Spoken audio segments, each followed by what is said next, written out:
What's the topic that we discussed last week?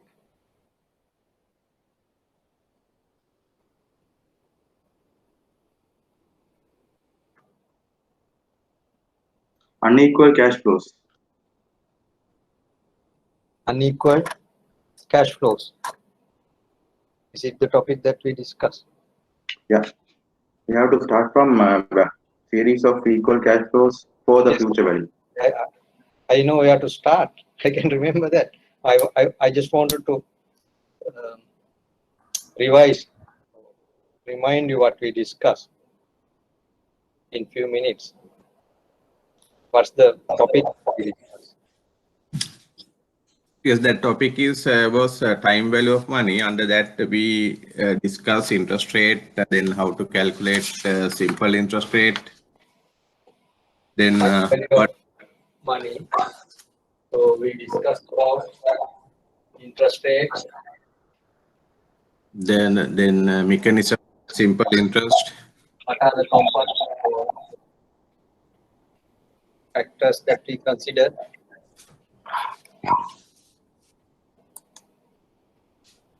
For the interest rate? The simple interest. No. No, interest rate calculation. Not in the interest rate calculation. I mean, yes. How to derive the interest rates actually? Yes. What are the factors that comprises in the interest rate? Yes. What are those? It is inflationary rate and the nominal rate. First and thing, the adjusted. what's the basic? Then what is the foundation? That is the risk-free rate. Real rate. Risk-free rate. Then to get the nominal risk-free rate, we adjust inflation. Then you can add on other premiums. What are those other? Default risk, liquidity, and the maturity risk. Default risk premium, maturity risk premium, and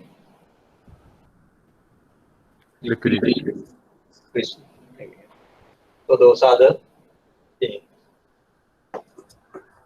Then we discuss how to calculate simple interest rate. Simple interest, not the interest rate. Sorry.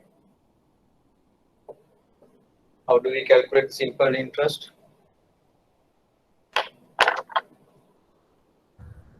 What's the equation? Principal amount into interest rate into time. Then we discuss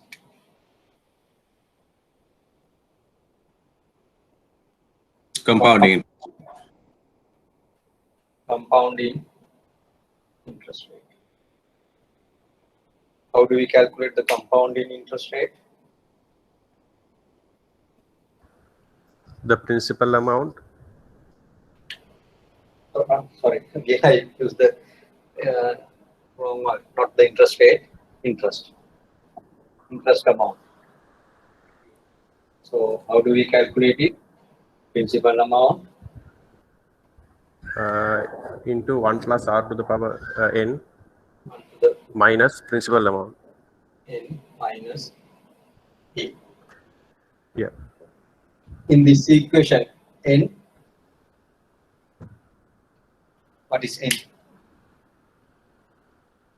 The timing. Timing. What do you mean timing? The number of years we discount compound. Number of years. In this form, we can say number of years. Then R is the annualized interest rate. But when we have more than one compounding periods in a year, what is the change in this equation? In the rate, we have to divide by the number of time we compounded.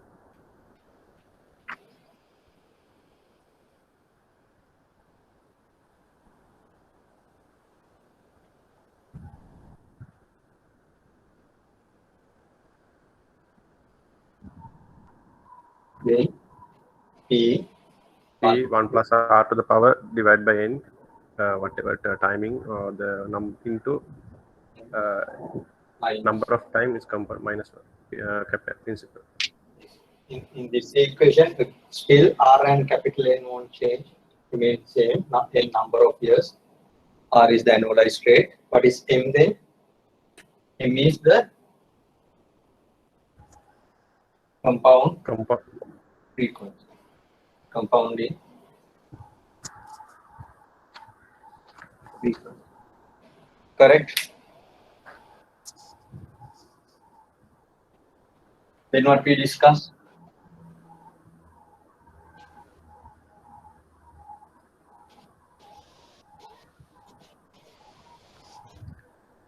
We calculated the EAR.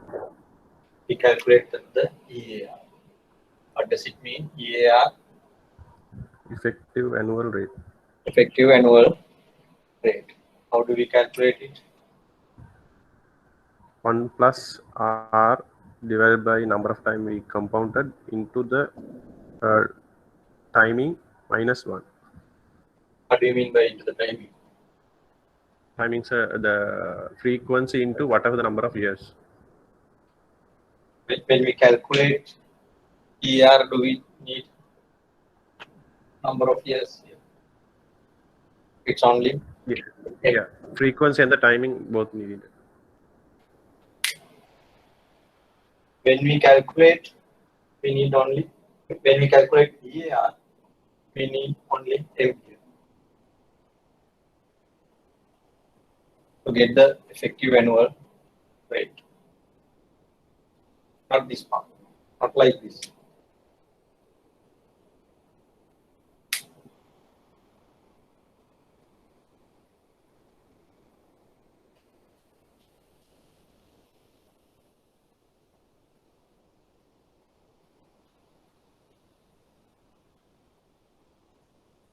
Just check the handout. So I can hear only one voice. What about others?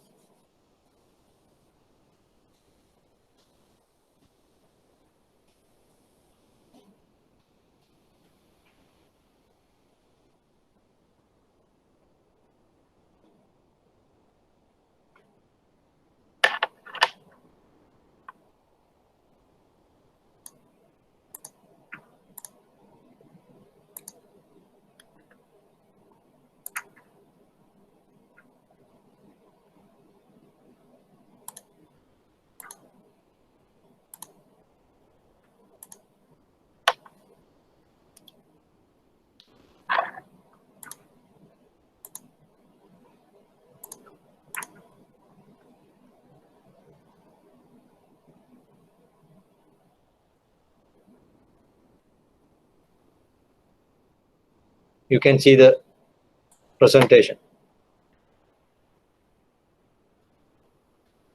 Can you see the presentation? Yes, sir. Yeah.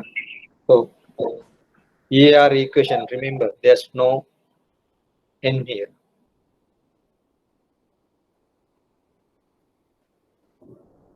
Clear? It's different from the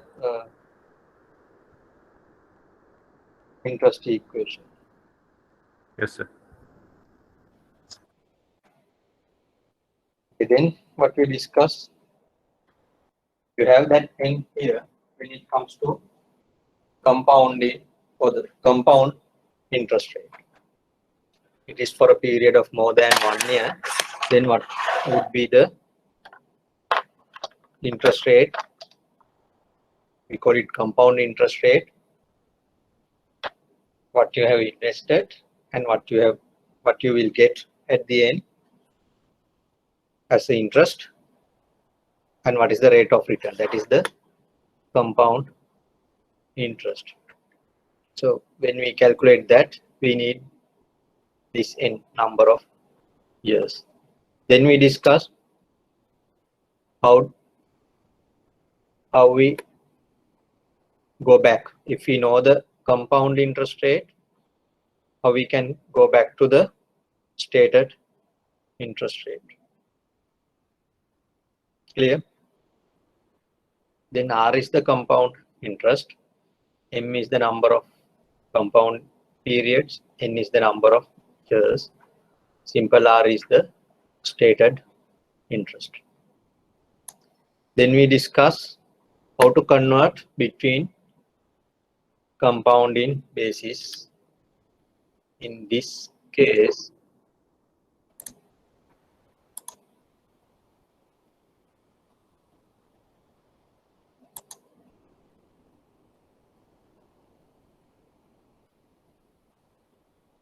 you can see the board properly now.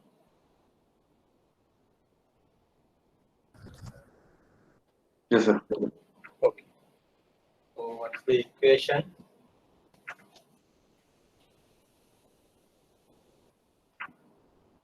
R2 stated rate with compounding, it is 1 plus R1 over M1, M2 over M1 minus 1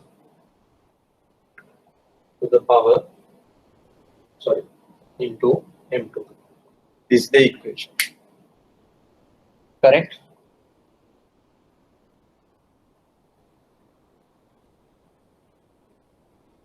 So in this case, what is the relationship? If R1 greater than R2, what is the relationship between M1 and M2 compound frequencies? Stated rate with a compound frequency M1 is higher than the stated rate with a compounding frequency of M2. Okay. For example, 6%, 5.75%, something like that.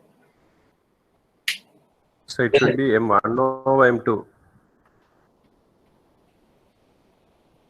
If it is R2 here, As per the tute, it's like that, sir. It should be M1 over M2.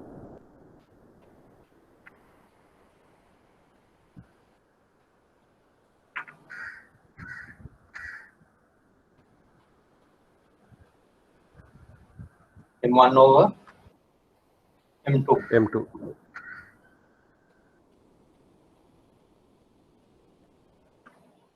Will confirm it.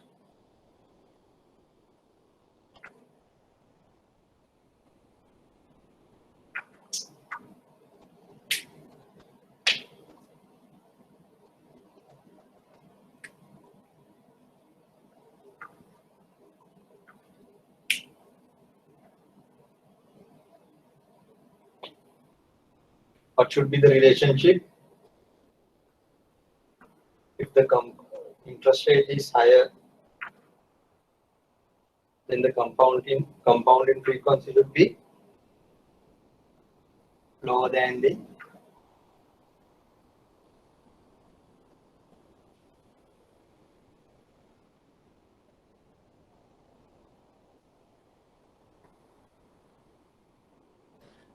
say M1 is semi-annual. Say M1 is partly.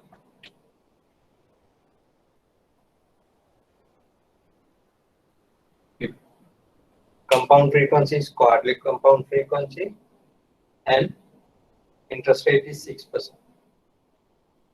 And interest rate for the other frequencies less than this one, then this one should it be semi-annual or monthly.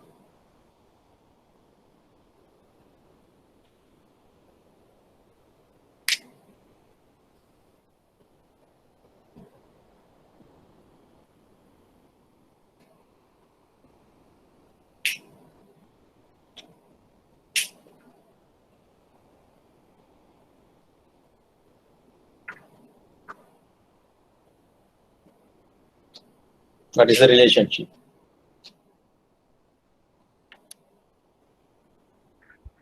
It should be monthly. It should be Monthly. So that means M1 should be less than M2. If it is other way around, R1 is greater than R2, then M1, sorry, same thing. R1 is less than R2, then M1 should be greater than M2.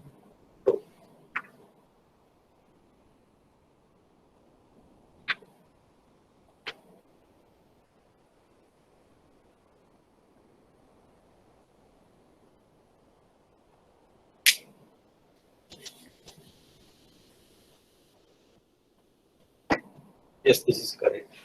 It should be M1 over M2. So remember, when the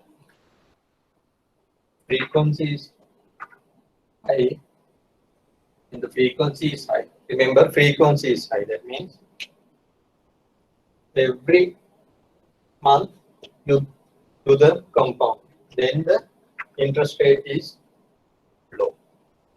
When the frequency is low, like every 3 months, then interest rate is high. Clear?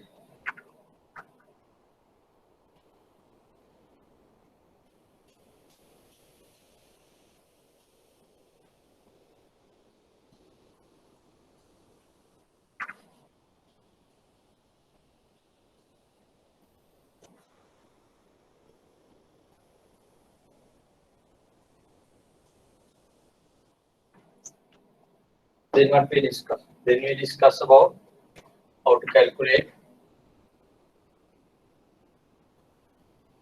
future value.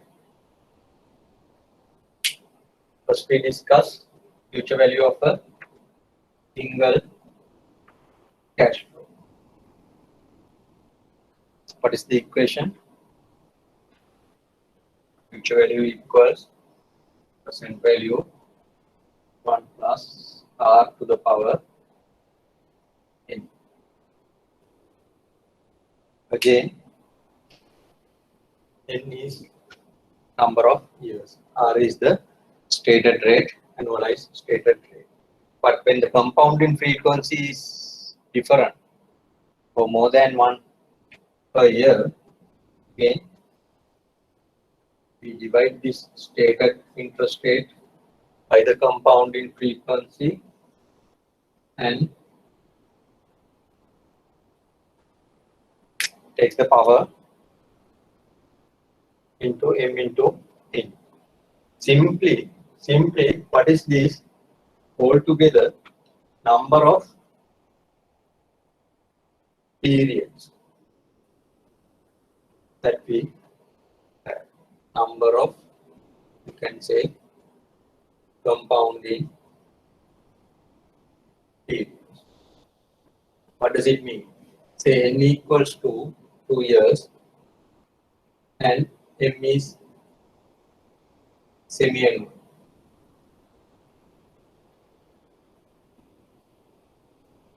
Every 6 months we do the compounding and for a 2-year period. Then how many such periods are there within a 2-year period? 4. 4. So basically we use that number of compounded period, total compounding period.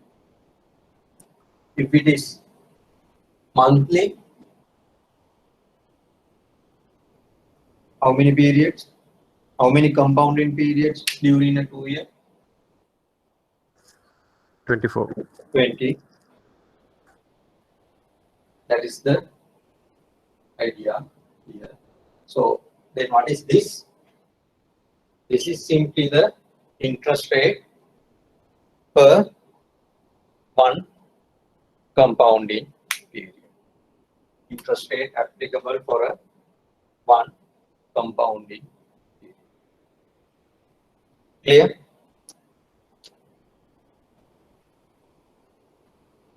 Then we discuss about the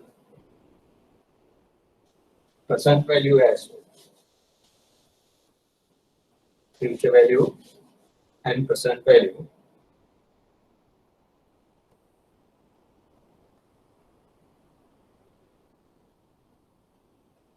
Again, of a single cash flow, what we do, we rearrange the same equation.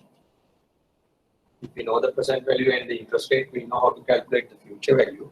Now what we are going to do, we know future value and the interest rate and the period. What would be the present value? So present value equals future value divided by 1 plus r to the power n. In this form, present value equals future value 1 plus r n.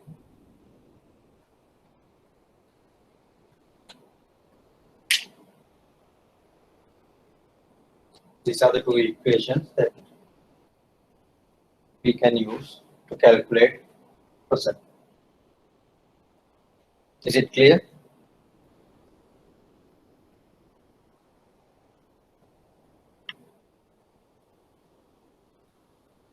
Then we discuss how to calculate future value of series of cash flows.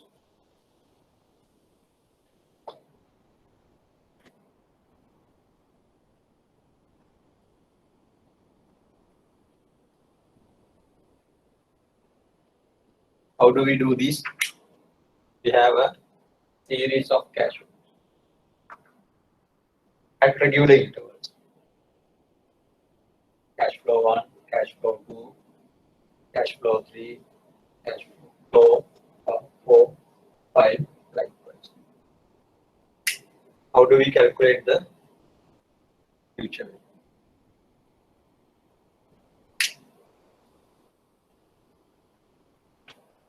But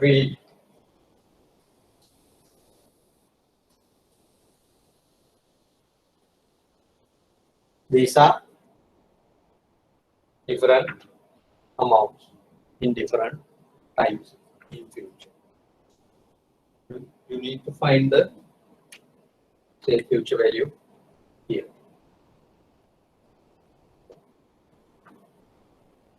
How do you calculate?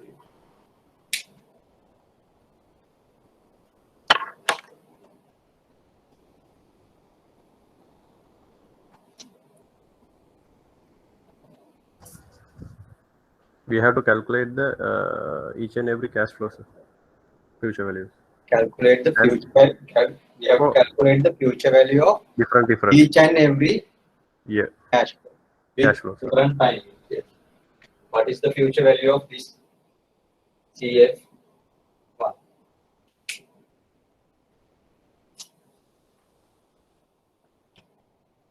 Future value of cash flow 1. Then future value of cash flow 2. Likewise, then add them together. Take the sum. If you have to do the present value of these cash flows, what do? You do the reverse. That means calculate the present value of each and every cash flow and add them together. Clear?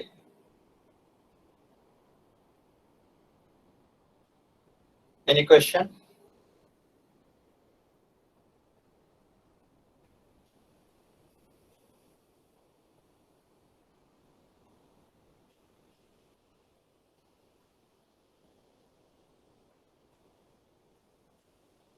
Any questions or any comments?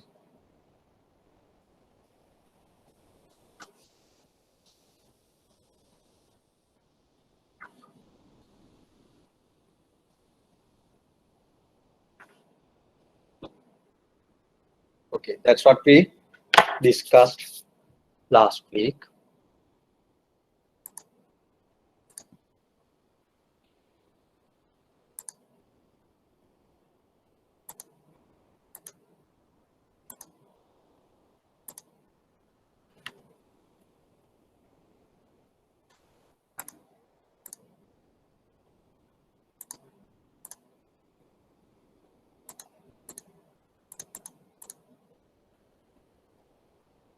Any question before we moving forward?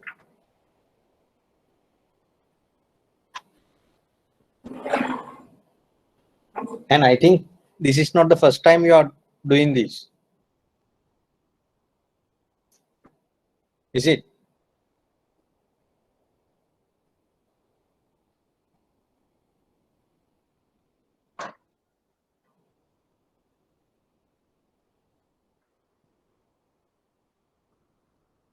Is this the first time that you learn about future value, present and present value? No, sir. No. So, so therefore, it shouldn't be difficult, no? Just revising you what you have, the knowledge that you have already have. Okay. However, so any questions?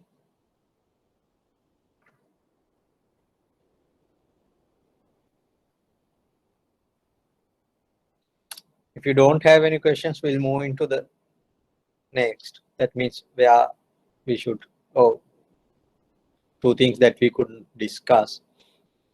One is series of cash flows, but equal amounts. And with regular timing, every 6 months or monthly or annually, whatever it is. How do we calculate the future value of such a cash flow? There's a special name given for that. Sequential cash flow, finite set of sequential cash flows. That means we know, say, for example, we receive 10,000 every month for a period of 5 years. 10,000 every month for 5 years. Amount is fixed, 10,000. Frequency monthly is fixed, and the total period for 5 years is fixed, finite, for a finite period. So that kind of cash flow, we call it an annuity. That is an annuity. For a finite period, non-cash flow, fixed amount of cash flow with a given frequency. The other thing, when do you receive this cash flow? Even in our previous examples, we had an assumption. What is that? We assume that whatever the cash flow is received at the end of the period, not at the beginning of the period. That's why we especially when we calculate the present value, the first cash flow we discounted one period back, because we assume it is received at the end of the period. In annuity, such an annuity is called ordinary annuity. The cash flow occurred at the end of the period. If it is monthly cash flow, at the end of the month, not at the beginning of the month. So such an annuity is called ordinary annuity. So if I ask you to do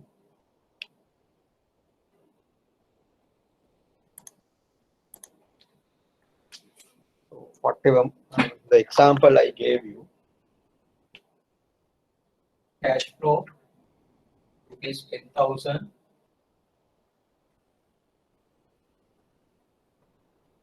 frequency monthly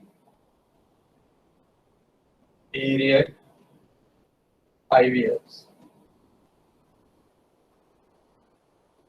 What would be the future value of this cash flow? Can you do a calculation based on what we have already learned or discussed?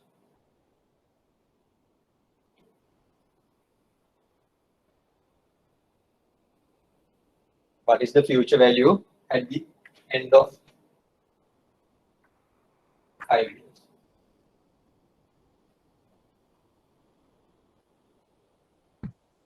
If I draw a timeline, this is today, what we expect, first cash flow 10,000 rupees. We expect to receive 10,000 rupees after 1 month. 10,000 rupees. The second one is when t equals 2. Likewise,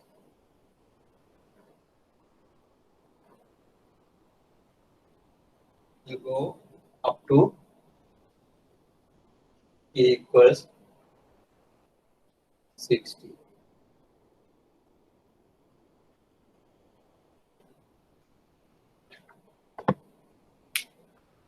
This is the pattern of the cash flow. So this sort of cash flow, we call it as a ordinary annuity. What else you should know to calculate the future value?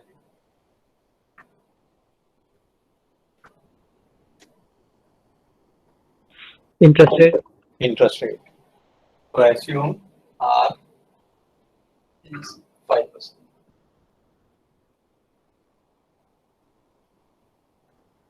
Okay.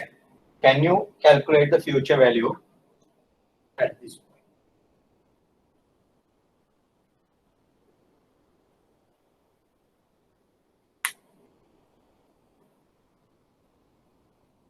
You can do that.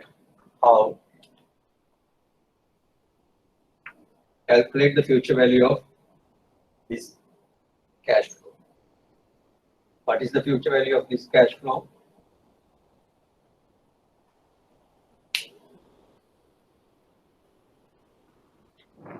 Sir, small concern, the board is not clear, sir. What is not clear? No, the board is Yes, clear. sir. Board is clear, sir. I think so, yes, because The board is clear. I think the connectivity issue must be. maybe. Yes. Sometimes it happens sometimes. But now it's clear. Okay, okay.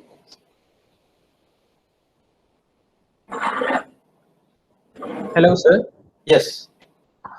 This is related to the interest rate given here. When we are calculating, if the interest rate is not available, what would you do? Do we use the present prevailing interest rate? No, you. For the question paper, just assume that we are doing our personal cash flow. Then you have to use either your opportunity cost or your required rate of return. So then, yes, in real life, in the exam or something like that, the R will be given. True. But the problem comes in the real life is you have to decide what is the interest rate that you are going to apply. Then you have to go back to the concept, real free cost, interest rate plus all these things. inflation, opportunity cost, Yes. all those. Yes, for a 5 year, what would be the inflation?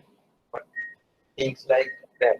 But in a competitive market, if the market interest rate for 5 year is 5%, you think inflation should be much higher than that, and you cannot ask 6%. Nobody will borrow from you, isn't it? Yeah. So that you have to consider in the real life. Right. Okay. Thank you, sir.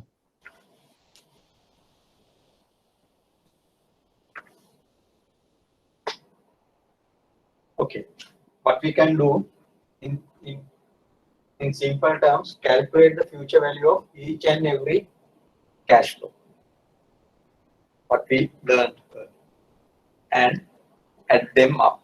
But here you can see you have 60 different cash flows. then you have to do it 60 times and add.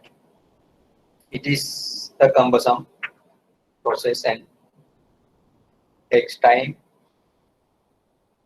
Chances of errors is high. So there's a special equation to use in this situation. That's the equation given in the handout. But before I move into that equation, I would like to highlight one thing. Present value here 10,000.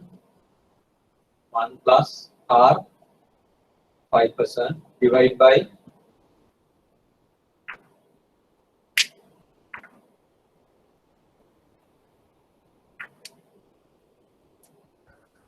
12 and multiply, sorry, to the power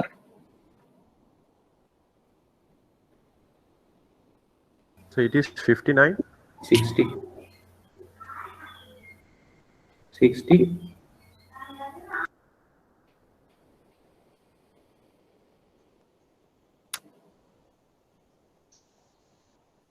should it be 60 or 59?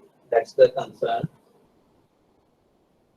That's the thing that I wanted you to highlight. It's 60, sir, because we are getting the first payment after a month of time now. So there should be 60 payments. If we are receiving the first payment today, then it could be 59, but according to the graph drawn there, after 1 month period of time, we are receiving the first payment. So that should be 60, right?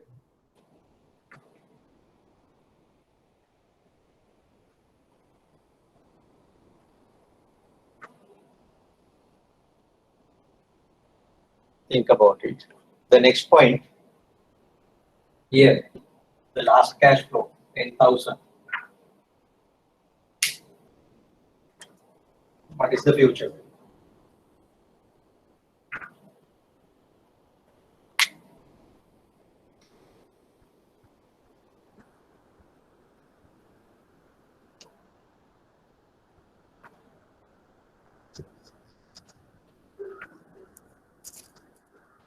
What is the future value of these last? Same, no sir, 10,000. 10,000. Now think.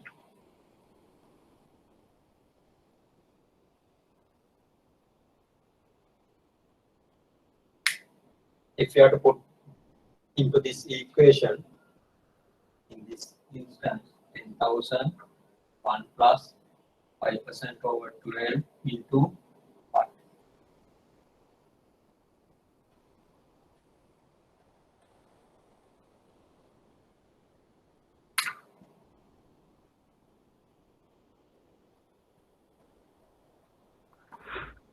$59.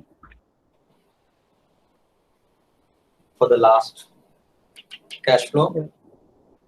No, I'm referring not to the first cash flow. I'm referring to the very last cash flow. What should be the power goes? So it's 1. Huh? 1. 1. If it is 1, it won't be 10,000. So it should be 0, sir. It should be 0.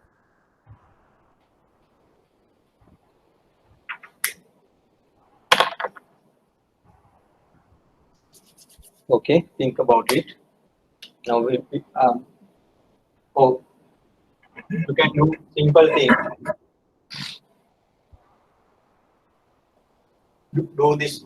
Don't take it up to 5 years. Take it for like 1 year or 2 years.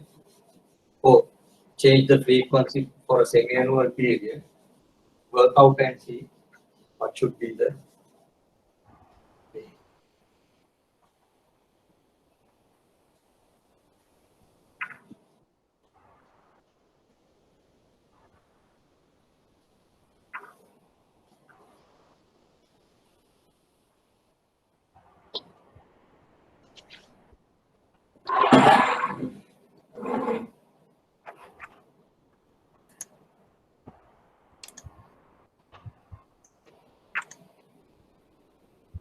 So the equation given here,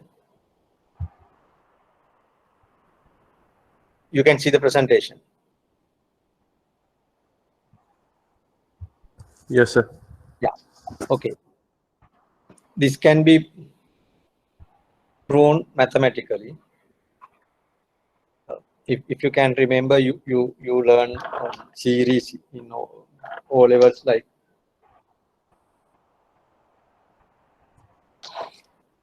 and how do you calculate the sum of a series, geometrical series.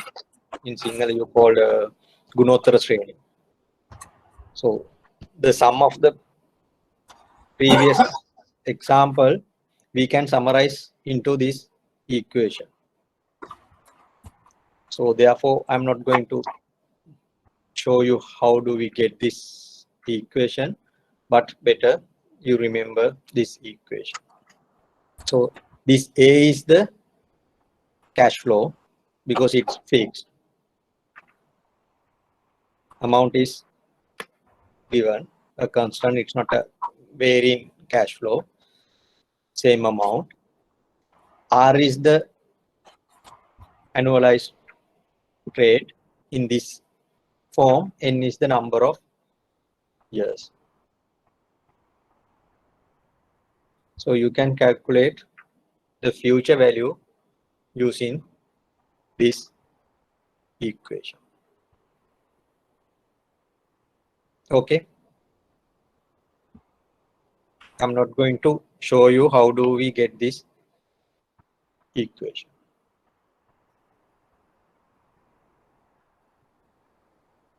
But again, we need to do a small modification into this equation. If the compounding frequency is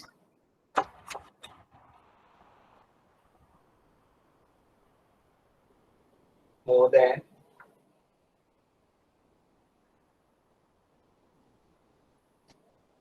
the compounding frequency is more than 1, then we need to do a modification. What is that? A 1 plus R over M to the power N minus 1 R over. So the simple concept here is the R should be interest rate applicable for a single period. The power should be number of periods. Clear?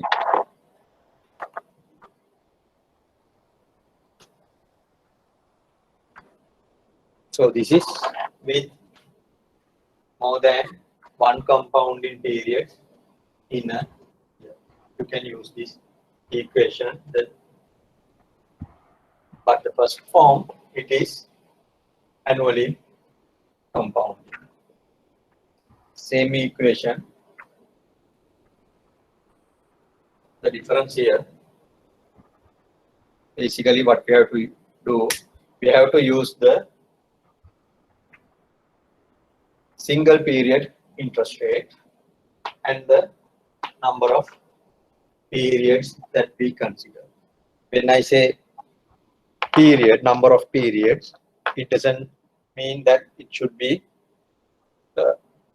in years. It can be in months, or it can be in quarters, number of quarters, or it can be daily, number of days, number of periods, maybe number of days. Only thing, then you have to adjust the interest rate accordingly. And the next one, now this equation is okay when we have a finite number of periods, M into N, we know that. But there can be cash flows, you expect it forever, there's no end. The same cash flow with the same frequency, you expect it to receive forever for an infinite period. then in that case, we cannot calculate a future value. So there's no mean, because if the period is unknown, we cannot calculate the future value. But still you can calculate the present value. Before we go into that, I'll show you how do you calculate present value of an ordinary annuity.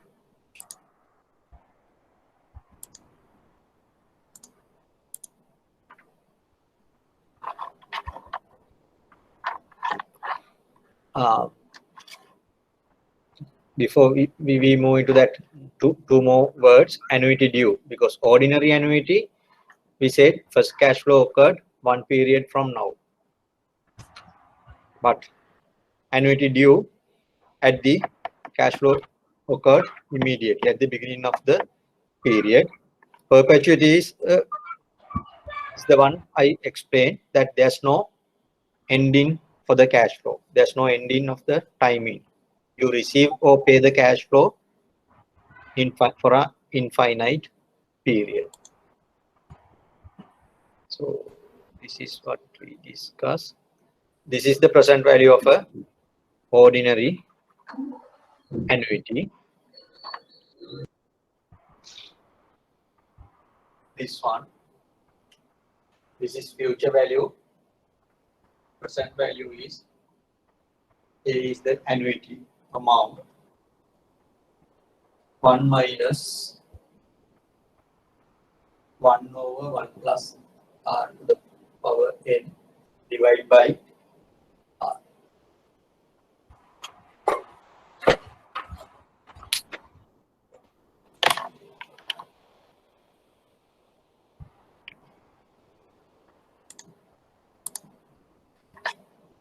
So this is the present value, equation for the present value to calculate present value of an ordinary annuity.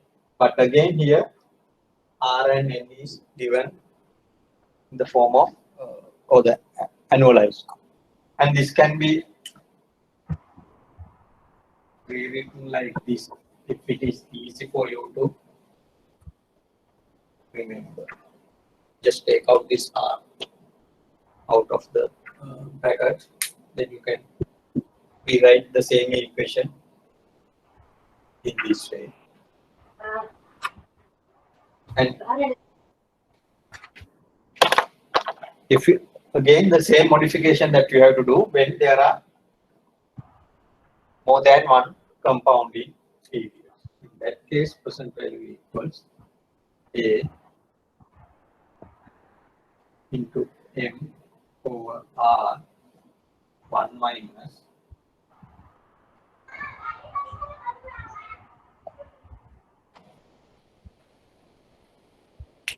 because when we divide R by M, we can take it to the numerator. So this is the equation that you can use whenever there's a more than one compounding period per year. This is the equation that you can use for annual cash flow, annuity cash flow, ordinary annuity. Any question?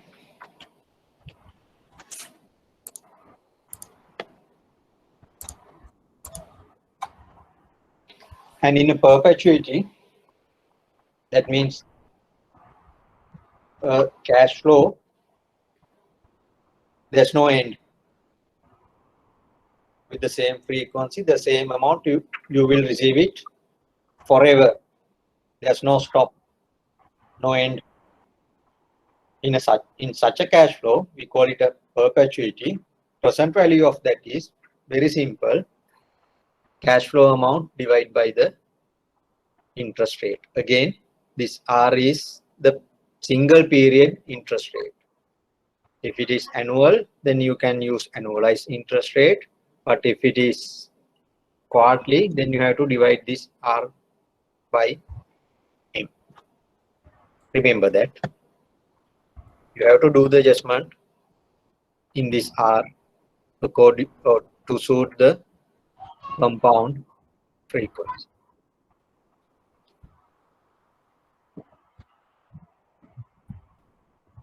Any question?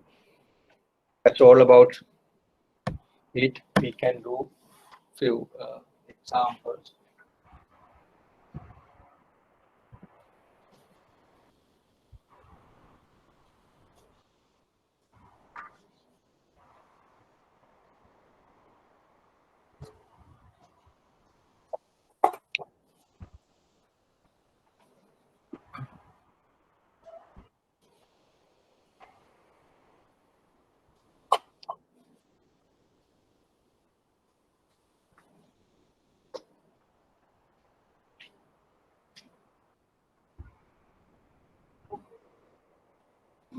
Any question?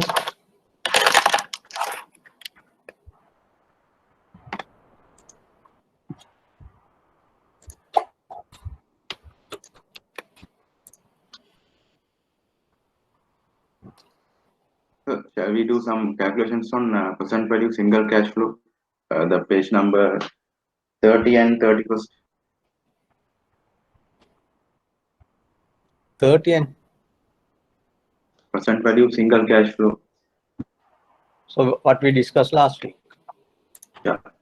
For a Okay. I'll tell you. Today I posted two documents into the classroom. One is the next handout. The other one is the set of questions. It covers most of the topics that we are going to discuss. Can you open it? We'll go through, or we discuss few questions in that. Can you all get it?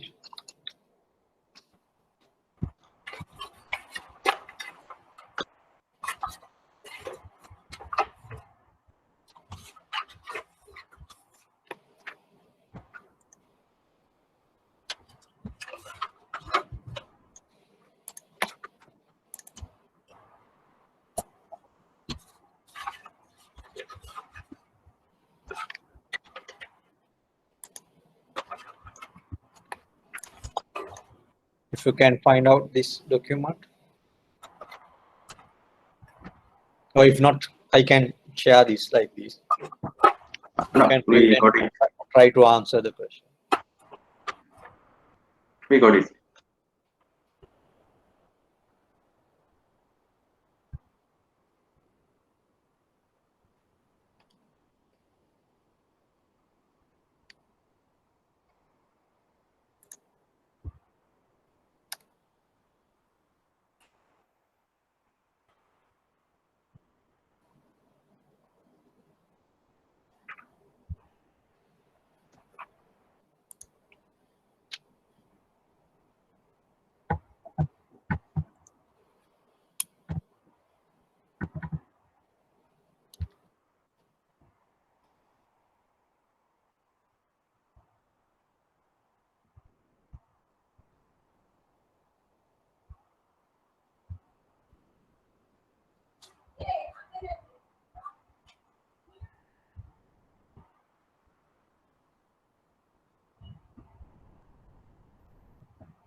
to answer the first question.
Is the question clear for you?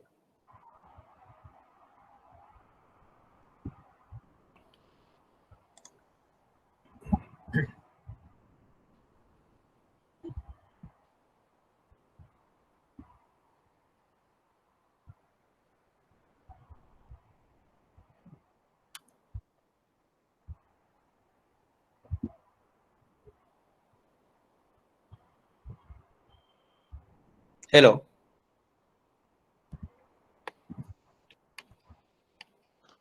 Yes, sir. Yeah. Is the question is clear?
What's the answer?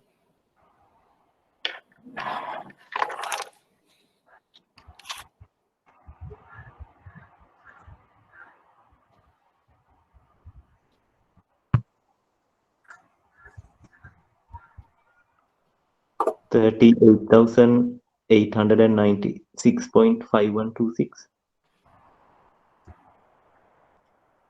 What's the answer? 38,000.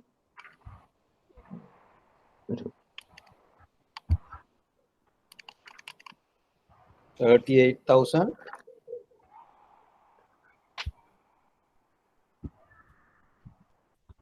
38,000. 896. 800. 96.1. 96.1. 0.51. 0.51. Have you all got the same answer?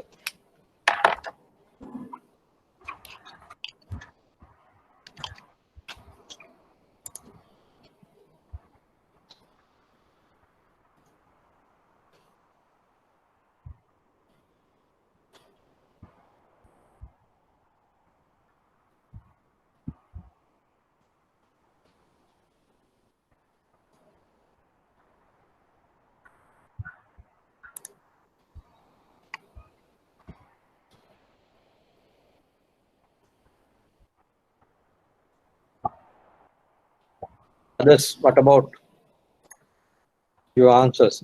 Have you got the same answer? Or So is it 42,397?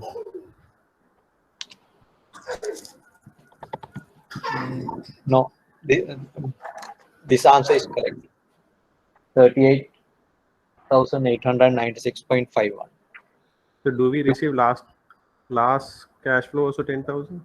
Last Yes, that's what it says. No? year Suppose you are considering purchasing a financial asset that promises to pay rupees 10,000 per year for 5 years. With the first payment 1 year from now, the required rate of return is 9% per year. How much should you pay for the asset? Okay.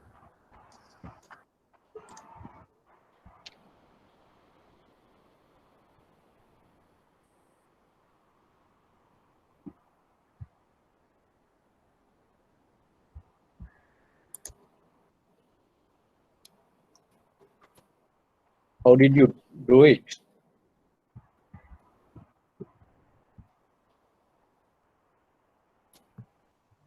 Present value formula, no sir? Present value formula. Which one?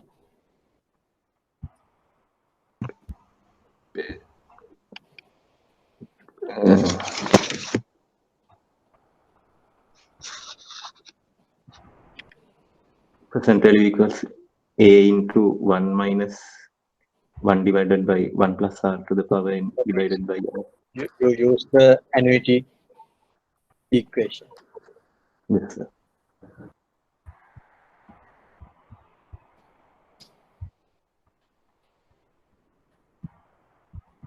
Okay. What about others? Is it okay if I show you how to? You can see the board.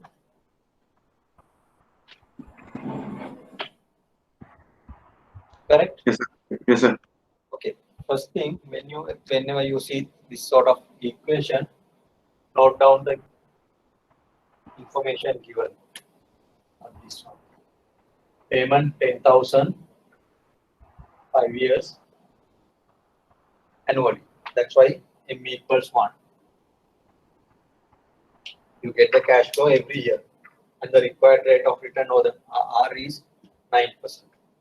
Then better just note down E equals 0, E equals 1, E equals 2, E equals 3, E equals 4, E equals 5. Now you will get some idea. So when do you receive the first cash flow, first 10,000 rupees? At this point or at this point? When E equals 0 or E equals 1, to receive equals 10,000. So likewise, you receive 10,000 rupees.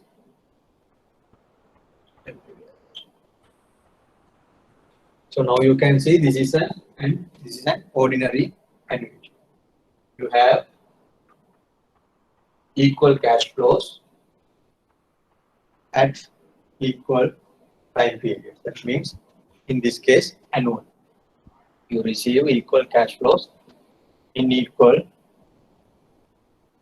time frame, time period, and for a finite period. You can do, or you can do calculate the present value in 2 ways. The easiest way, if you can remember the equation, use the present value equation for an ordinary annuity. How do you calculate the present value for an ordinary annuity?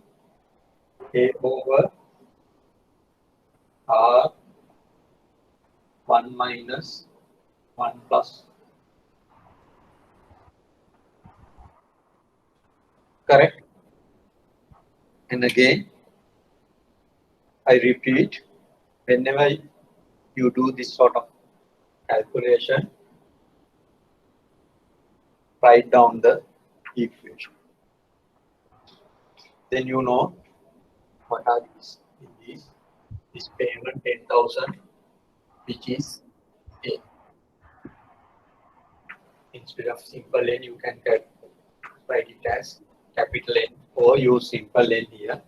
As I mentioned, whatever the notification you use here, A, O, N, O, R, it doesn't matter. You should know what it is. Then, now you can substitute the figures. What is A? 10,000. What is R?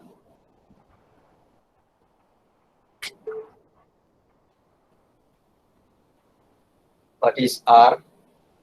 9%. 9%. So how should I write it? 9. 0.09. 0.09. Remember, these are the mistakes that you can do. In this equation, you have to put it in the decimal form, not as a. Then 1 minus 1 over 1 plus, again in the decimal form. What is N? 5 years.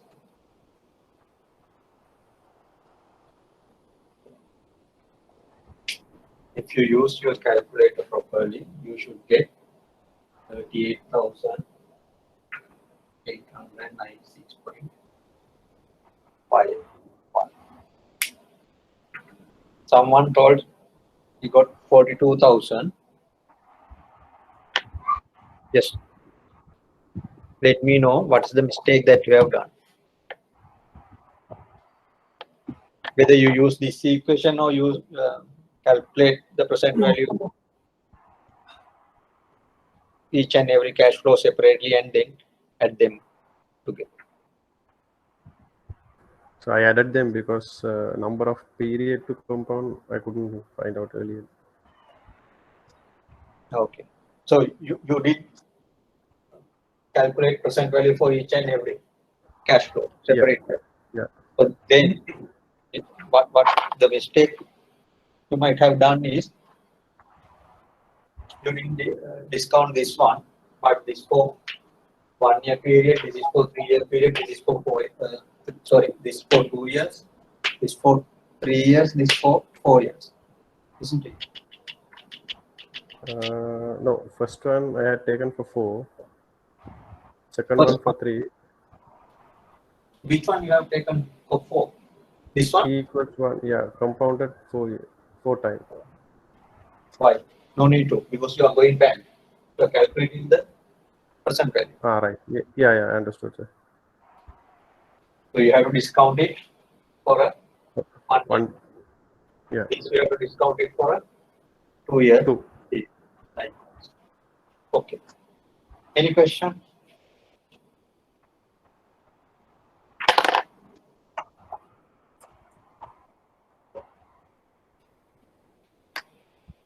Any questions? If not, I'll show you how to do it in Excel.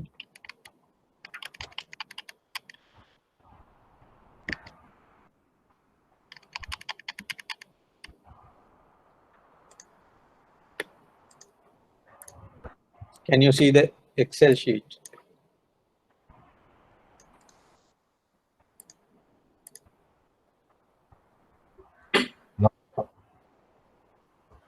Yes, sir. Yes. Okay.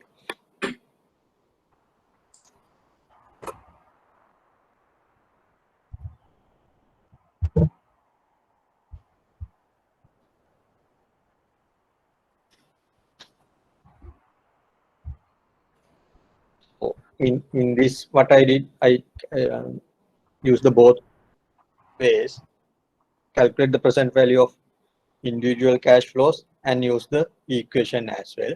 I'll first explain calculation of present value of each individual cash flows and get the summation, then the equation. First thing, so timing of cash flow, 1 period, 2 periods, 3, 4, 5. 1 year, 2 year, 3 year, 4 year, and 5 year period. So we received 10,000 rupees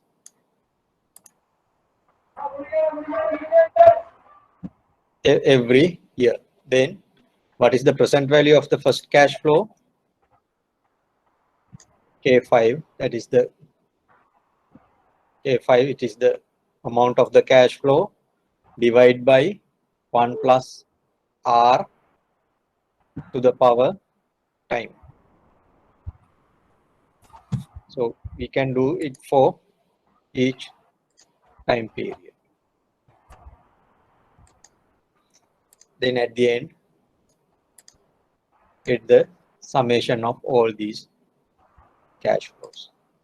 You get 38,896. Correct?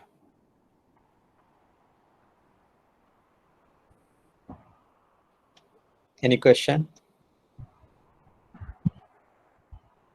You have to do it here. I'll show you. How do we calculate the present value of a single cash flow? Cash flow divided by 1 plus R and to the power number of periods that we have to discount. The first one we have to discount only for 5 year period. But in the second one, we have to take power 2. Likewise, once you type the equation here, you can drag on, but you have to fix this cell. So just click there and press F4. Then that reference will be fixed. You can just drag it. Then without changing the reference for this cell, others will be changed. So this is the sum of these cash flows. And if you go to the annuity equation, this is it. So again, what is the first part? A, that means the cash flow. So here, whatever, 10,000 divided by R multiplied by 1 minus 1 over 1 plus R to the power n. Now what you have to do? Close the bracket.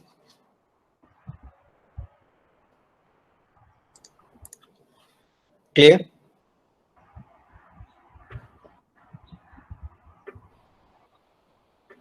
Any question?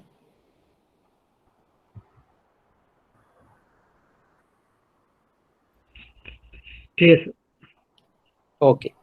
So, but if why did you decide? If you go back to the question,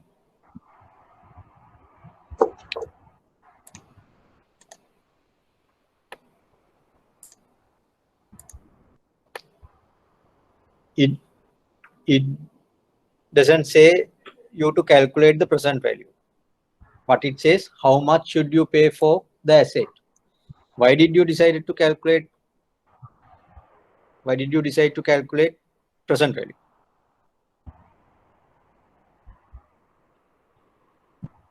In this Because at the present, how much we need to invest?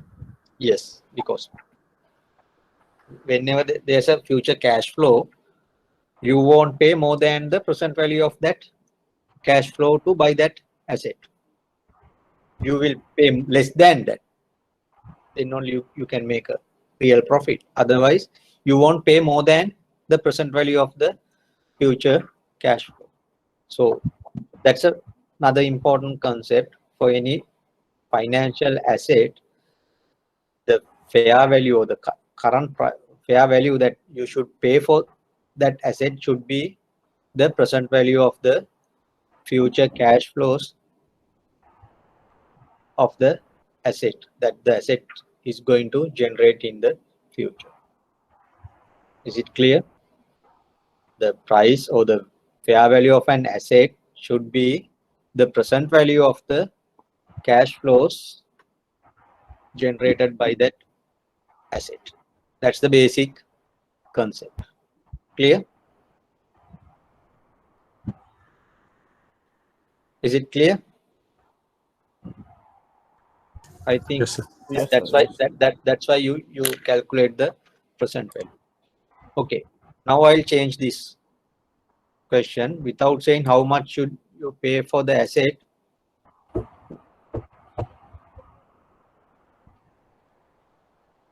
I just slightly change it. Instead of you are going to purchase, you are going to pay 10,000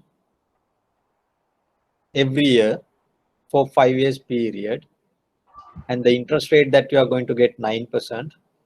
What is the amount that you will get at the end of 5 years? What is the amount that you are going to get at the end of 5 years? Can you do that calculation? Same amount, same interest rate, same period. But I am asking you to calculate the future value.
Done?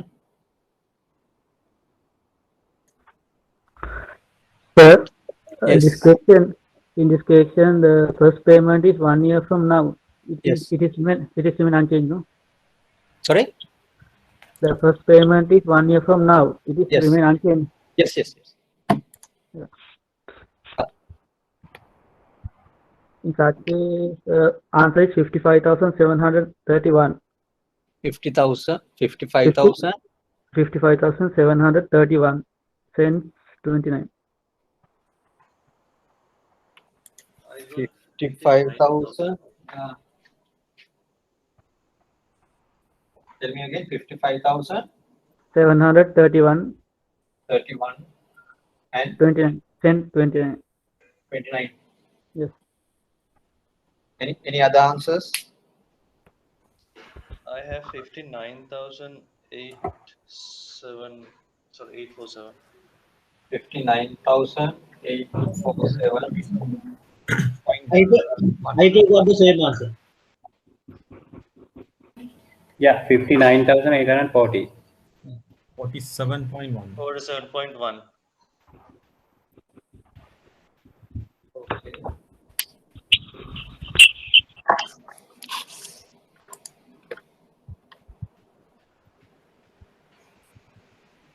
How did you calculate?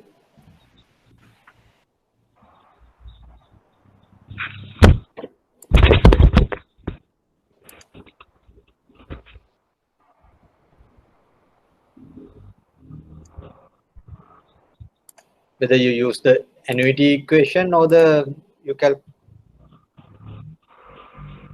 With the annuity equation? annuity equation. Yeah.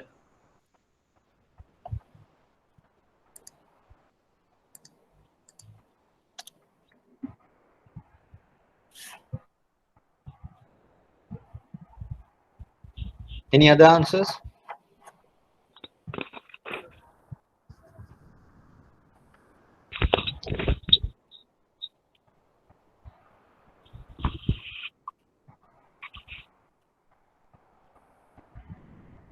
Any other answers? So please respond. As I mentioned at the beginning of the class, you can keep Same answer, sir. No, the It's same correct. answer. 59,840. 59,847, 10. Or not 10, I think. Yeah, 11. Same answer, sir. If you have any concerns or any questions or you got a different answer, please speak, and then we can explore what went wrong. So yes, the answer should be 59,847 and 11 cents.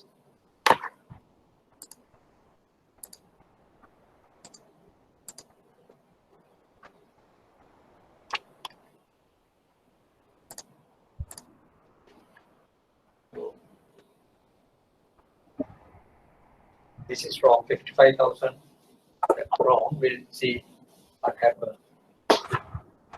This should be the answer. 59,847 and 11 cents. What is the equation? Again, cash flow pattern for this diagram, it won't change. It remains same. And it's ordinary annuity. What we have to do, calculate the future value after 5 years. That means at this point. What is the future value at this point? What is the equation? Annuity 1 plus r to the power n minus 1 divided by r. Correct?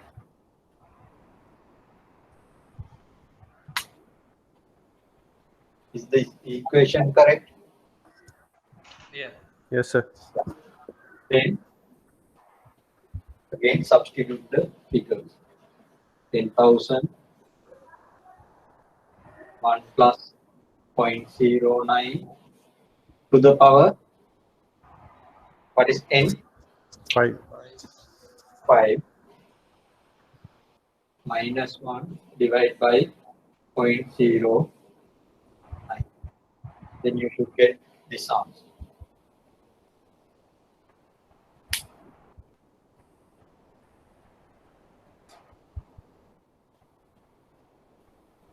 Clear? Is that okay if I delete this now? Sir, can you rewrite that for a single cash flow? Or for the Single t cash equals 1? T equals 1?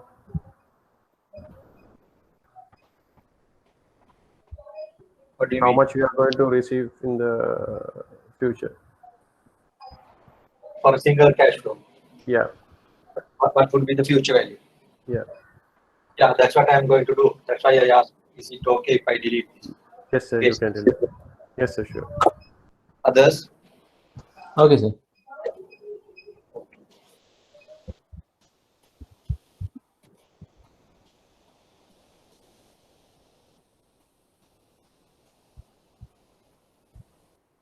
The other method that we can use is calculate the future value of each and every cash flow. What is the future value of this cash flow? It is the present value 1 plus r to the power n. Because it's a single cash flow. What is the future value in this point? At that point, after 5 years. What is PV? 10,000. Your cash flow is 10,000 at this point. 1 plus 0.09. What is N? The same question I asked, whether it's 59 or 60. What is N? 4. It should be 4. Why? You have only 1, 2, 3, 4 time periods remaining. It's from 5 years from today, but you receive the cash flow after 1 year period time. So that can be compounded only for 4 people. So compound it only for 4 people. You can do the same here, but this will be compounded only for 3 people. This one only for 2 period, 1 period, 0 period. That's why we get 10,000. Clear? Then you add all these future values together. Still, you should get the same answer.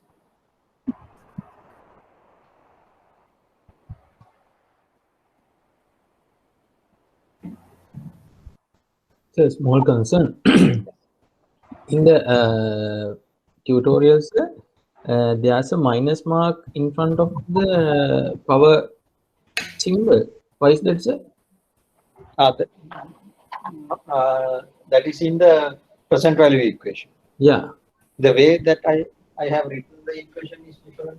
In that case, PV FP 1 plus R minus A Yeah. is equal to FV over 1 plus R. Right, sir. That's why you are using F1 divided by N or something like that, right? N symbol near to the future value. Sorry? The equation using PV equals In the presentation, the equation given is this one. Yes. This one. Yes. It is same as this. Right. It's only to calculate the present value, not for the future. Right. Because it's a discount. So this part you can take this into the numerator. When you take that part into the numerator, sign of the power changes. Right, sir. Right. Thank you very much. Any other question?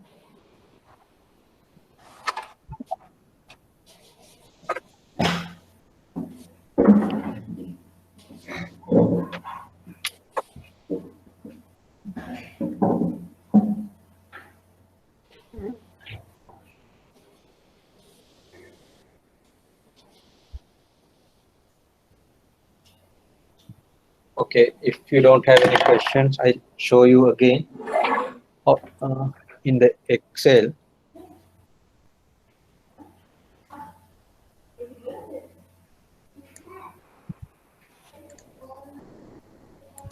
So again,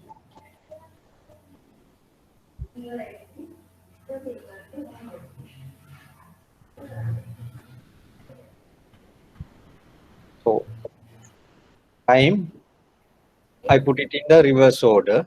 For the last cash flow, the compounding periods are 0. So 0. For the first one, 4.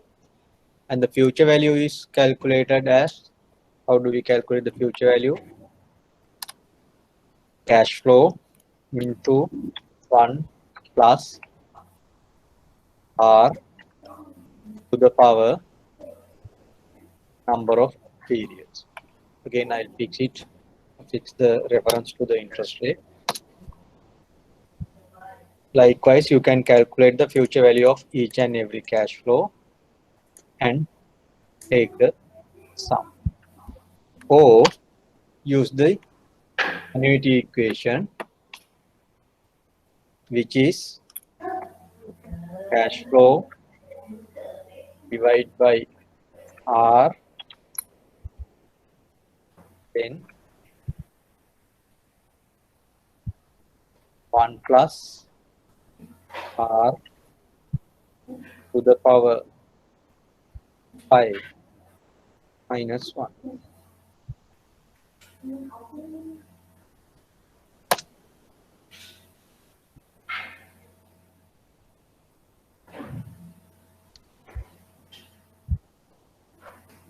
So you can see, to calculate the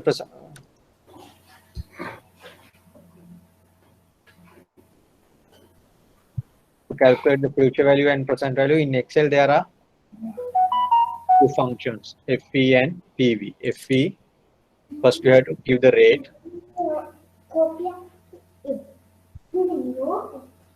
Then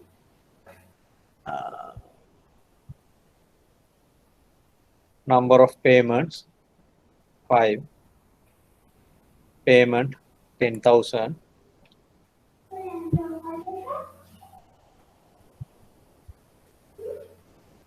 Present value is not there.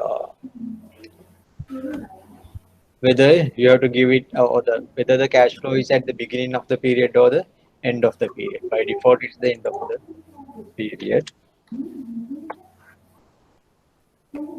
Now you can see you get a negative figure because we gave the cash flow as a positive figure. So if you receive, positive means you receive, so in future you pay.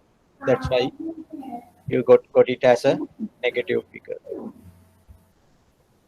Sorry, I hear some noises, background noises. If you can mute your microphones. Is it clear how to use the FV function, future value function in the Excel? Or you can calculate the present value function to calculate the present value. Again, rate. Now remember, in this, when you put the rate, you have to adjust for the number of periods. If it is semi-annually compounded, then you have to divide the interest rate by 2 and put it here. And the number of periods, again, you have to change accordingly. The payment is 10,000. Future value is optional in this case. We don't have to give it. And end of period.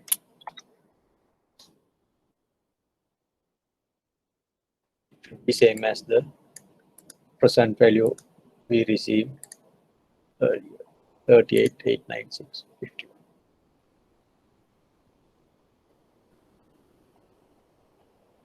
Any question? So is it clear how to use the future value function and present value function in Excel? At the exam, you won't be able to use Excel, but in real life, you can use this function straight away. So can you explain the question which in the cash flow starts from beginning of the year? The same question, if you are to Same question. same The cash question, flows yes, are yes, beginning of the year. yes. Okay, if it is the beginning of the year,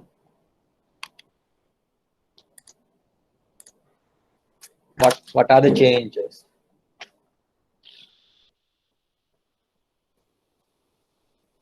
Is that question clear for everyone?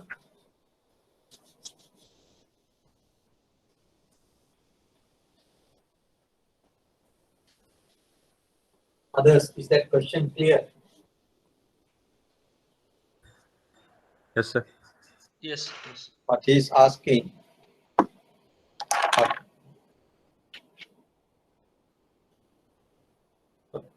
instead of our ordinary annuity, to consider it as a annuity U. E equals 0, E equals 1, E equals 2, E equals 3, E equals 4, E equals 5. All these terms remain unchanged. What is the cash flow here?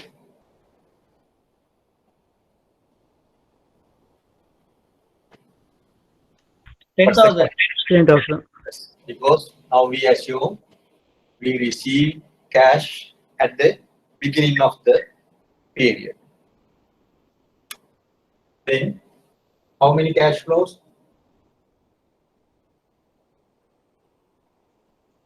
5.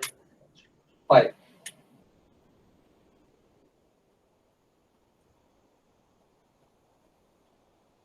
So there's no cash flow at the end of 5 years.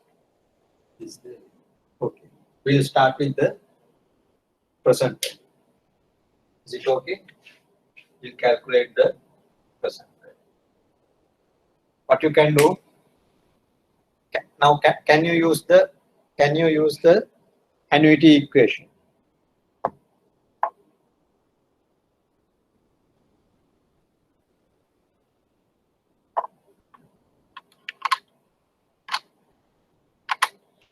Can you use the annuity equation in this case?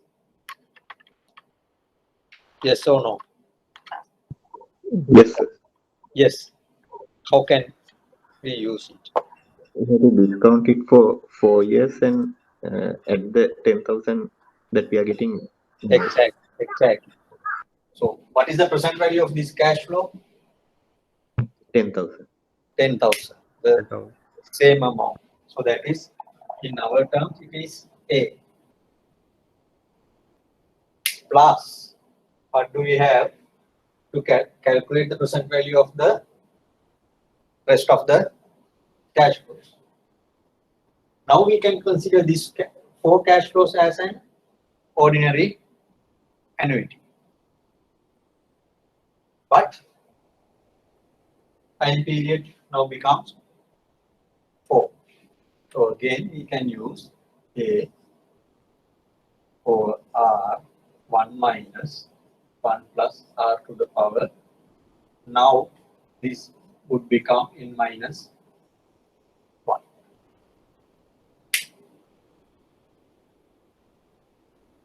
What does it mean? 10,000. This is the very first cash flow. Then other 4 remaining cash flows at 0.09. 1 plus 1 over 1 plus 0.09 to the power 4.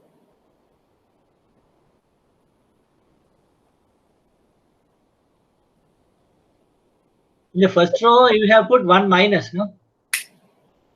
Oh, sorry. Yes, should be 1 minus.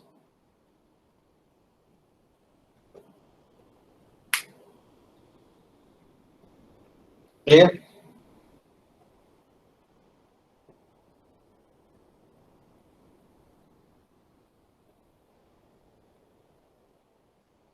So This is how do you use or adapt what you know. There may be different cash flow combinations, but the basic rules that we studied so far, you can use them as a combination and do any calculation. Is this okay? Sir, I have a question. Yes. I didn't get why you have add A plus A divided by R. Yes. A at the beginning? Yes, yes. This is the very first cash flow which you received today, just now, at the beginning. Because in this example, we assume we receive the cash flow at the beginning of the period, not at the end of the period. So therefore, present value of the cash flow that we receive now is same as the amount that we received. So that is that amount. Then the rest of the cash flow we can consider it as an ordinary annuity even from this point. With respect to this point, you receive 10,000 after 1 year, 2 years, 3 years, and 4 years. So in the ordinary annuity equation, it says that starting with A and then the bracket comes. So why we are dividing by R? So this is the present value. Yeah. No, Yeah. Okay. Okay. Sorry.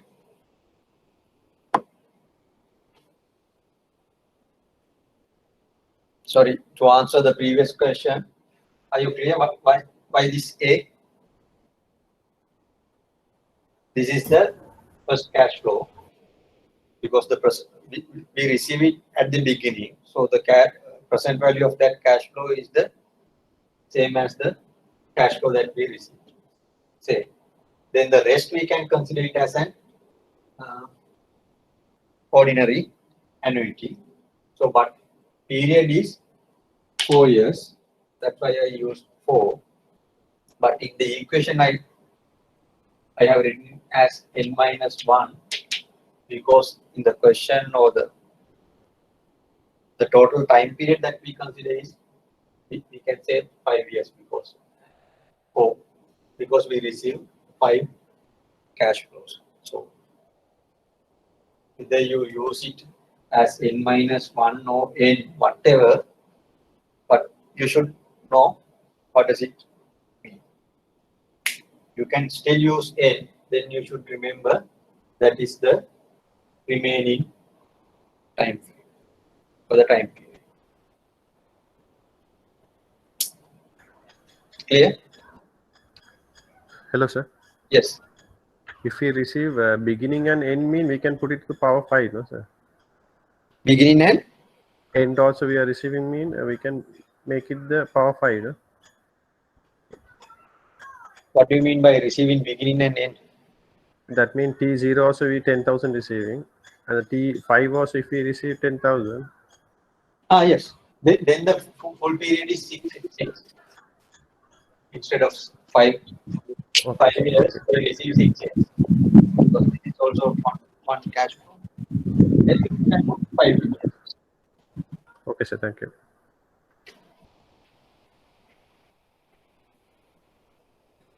Clear? So what is the answer? Then you have to do the calculation.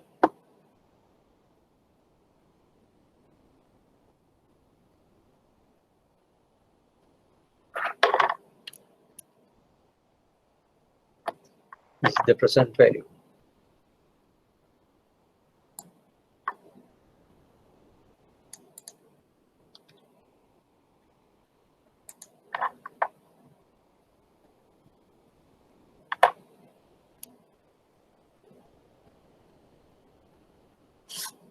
I think 42,000.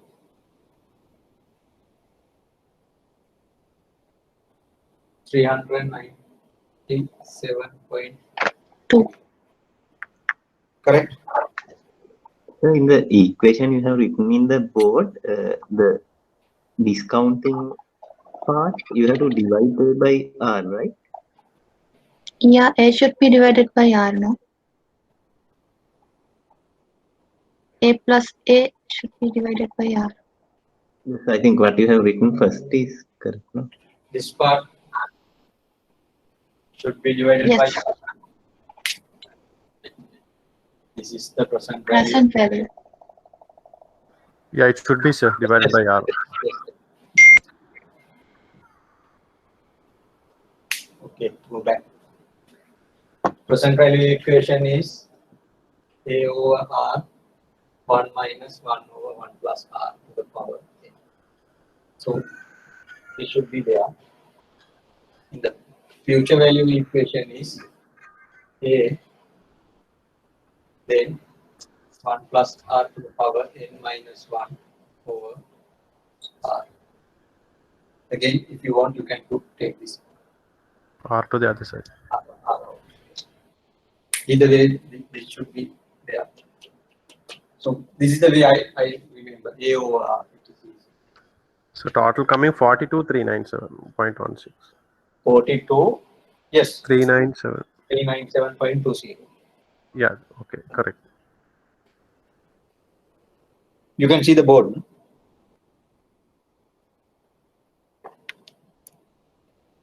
Can you see the board? Or Yes, sir, we can see. yes, 42,397.20. Can you remember at the very beginning someone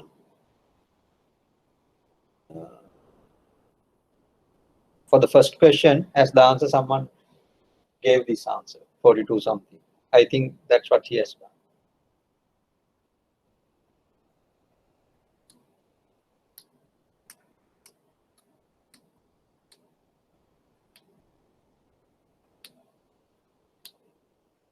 Clear? Now, can you calculate the future value?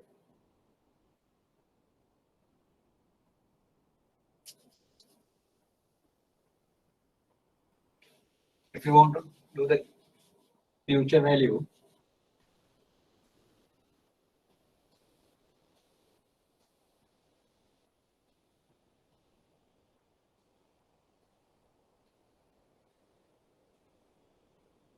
how can you do that?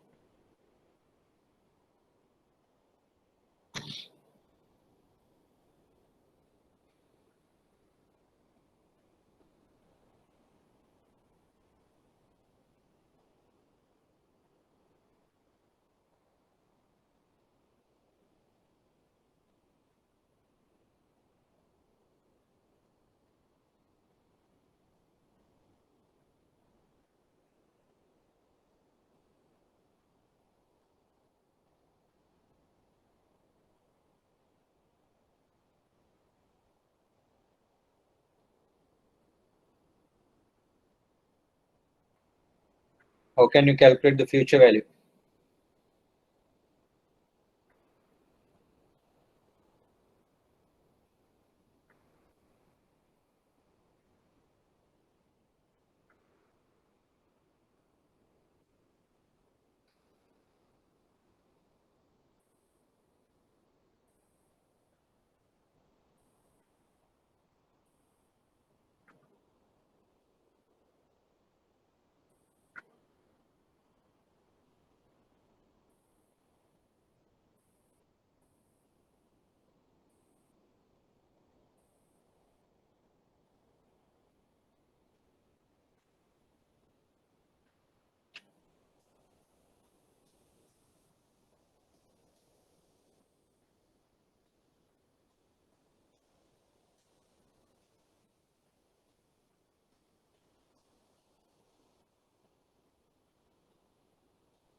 Can anyone suggest?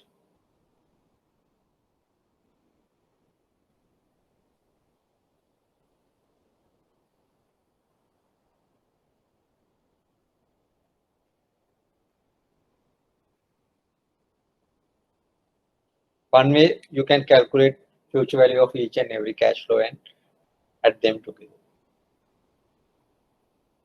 What else? What other ways?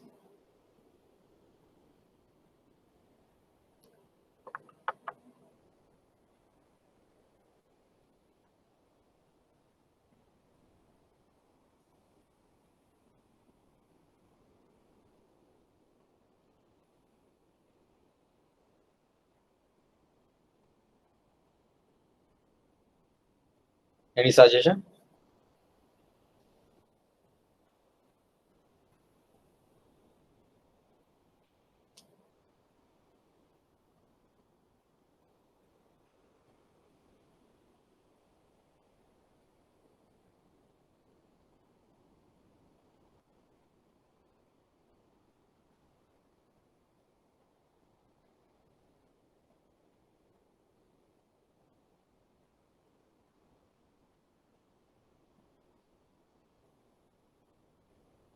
Hello, can you hear me?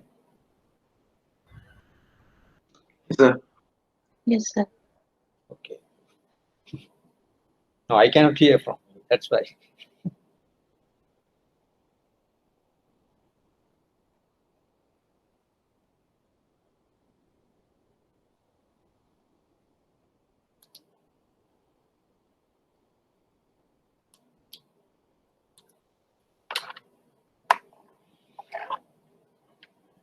Okay, you can do the same thing as what we did for the to calculate the present value.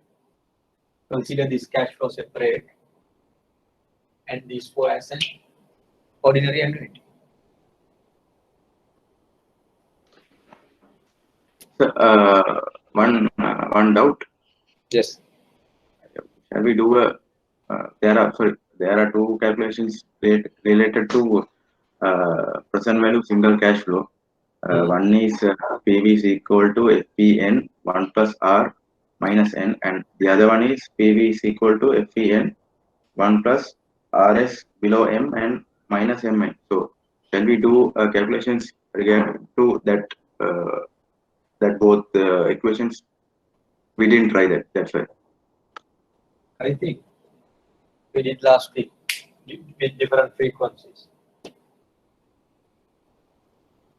If it say it is annual, this you use this equation.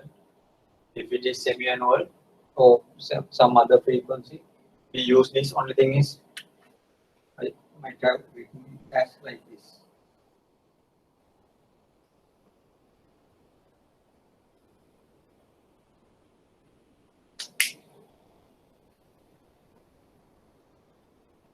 Others, can you remember?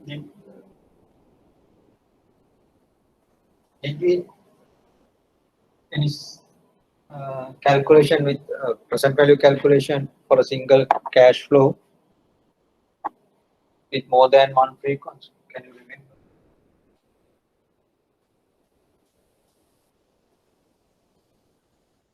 Yeah, we did.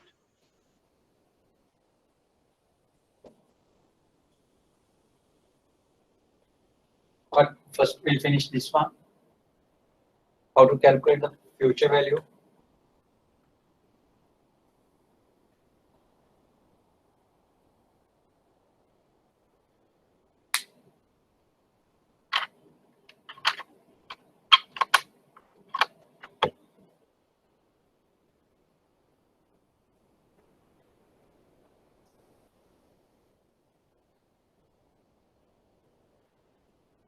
How do you calculate the future value of this cash flow? Cash flows.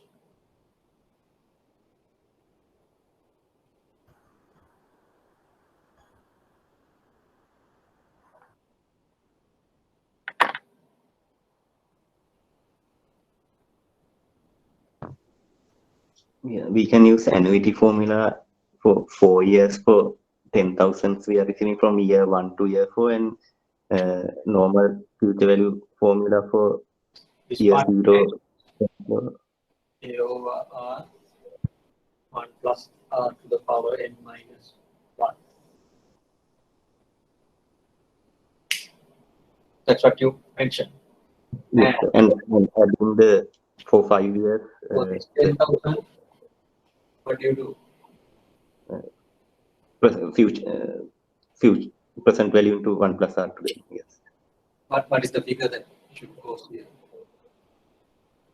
5, sir. It should be 4, sir. 5. What should be this? Here 4, sir. 4. This is That is 4, yeah. right. So, because we compound this 10,000 for 5-year period. 1, 2, 3. Sorry.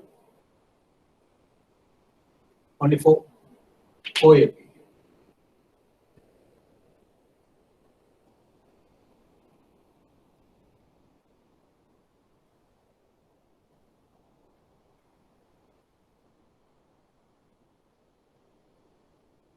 No, 5-year period.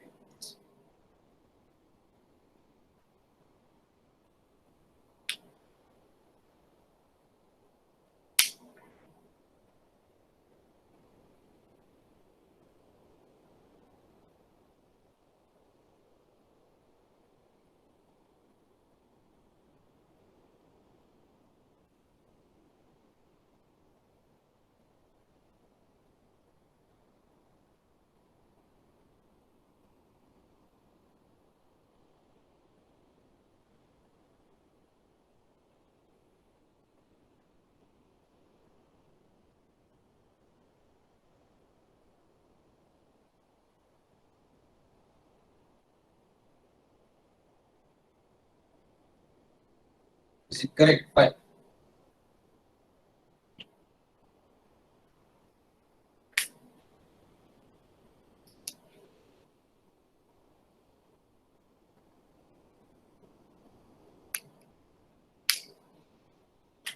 When do we use future value equals PV 1 plus R? We use this whenever, say, 1, 2, 3, 4, 5. Yeah, here we receive 10,000 here, 10,000 here, 10,000 here, 10,000 here, 10,000 here. In this scenario, we use n equals 5.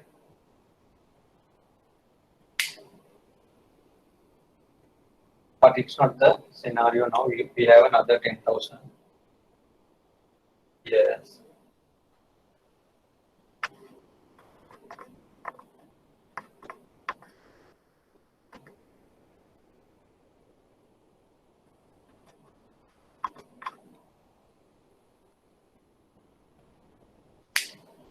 So no cash flows here. We are talking about single cash flow. Initially, we have 10,000. We receive 10,000 at the end of 1 year. What would be the present value at the end of 5 years? We use this equation. Now here, question is, we receive 10,000 here. What would be the present value here?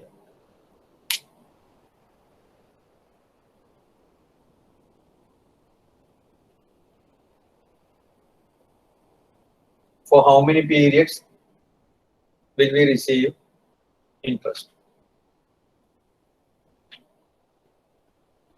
For this 10,000, for how many periods will we receive interest? Is it for 5 period or 4 periods? So it is for a period of 5, no? 5. That's correct. Are we receiving interest for 5 years? Yes.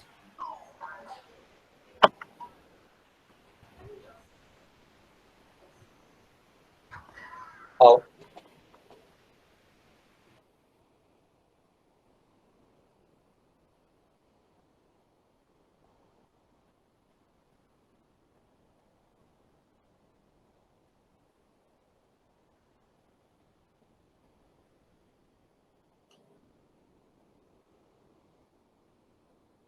Question.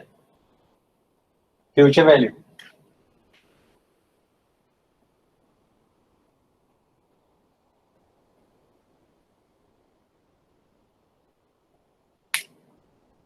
Are we talking about the future value at the beginning of the 4, sir. fourth year, or the at the end of the fourth year? We are talking about at the End of 4th. end of the fourth year. Then that's why we receive interest for this cash flow for a 5-year period. Clear? Yes, sir. So we have to be clear on these things. It is not just present value, future value. The timing of these cash flows are very important.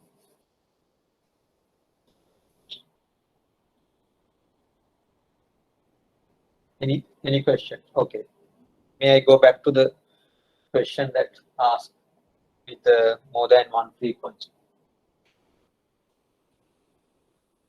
Can we check the answer of the above question?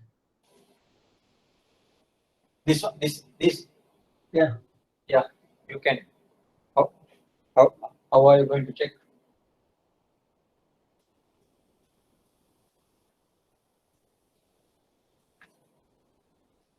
Yes. Have you worked it out and let me know the answer? 61. Sorry? 61,117.53. 61,000. 117. 117. 0.53. 0.5? 3. 3. Yes. Others? Yes, okay, agree. Have you got the same answer? Any other answer?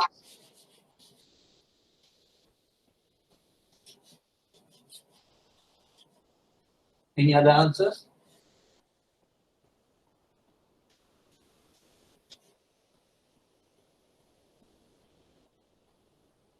No.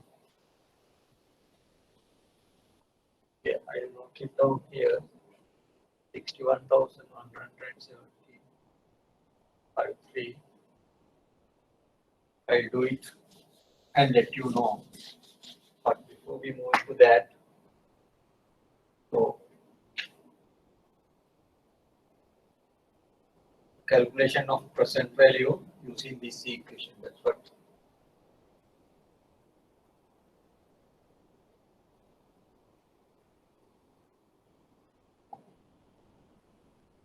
I think we did an example, but it's okay. Assume 10,000 rupees in 5 years, but semi-annual compounding. What is the present value? Okay. You receive 10,000 rupees in 5 years, compounding semi-annual basis. What is the present value? What you have to do, use this equation. This is future value. 5 years, this is N. This is M. M equals 2. Since it's semi-annual, 2 frequencies. Then just substitute here 10,000 divided by 1 plus R. Sorry, I didn't give you interest rate 9%. Assume.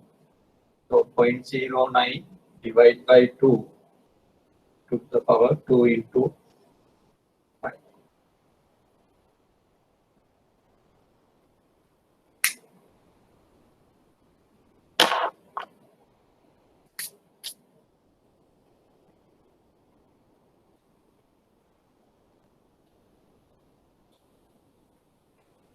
Correct. Is it clear?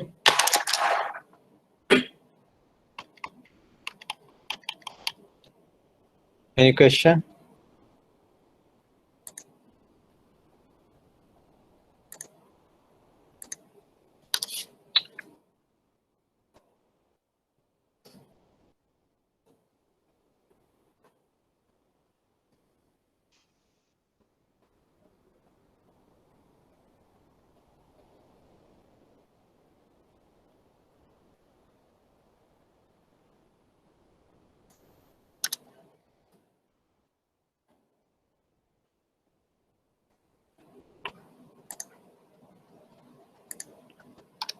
Any question?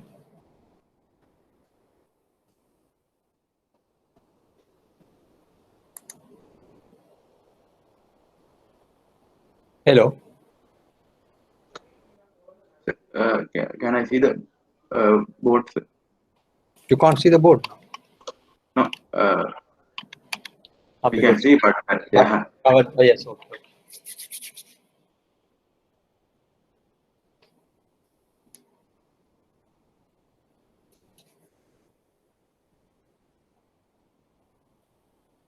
This is 10, the future value divided by 1 plus R divided by 2 because it's annual frequency, and the total number of periods, 10 semi-annual periods within a 5 year.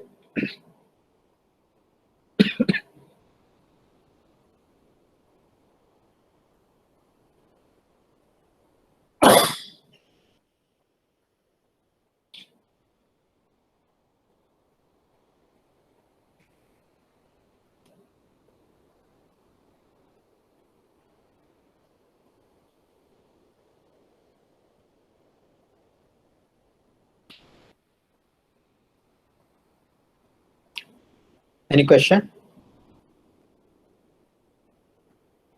Or is it clear now?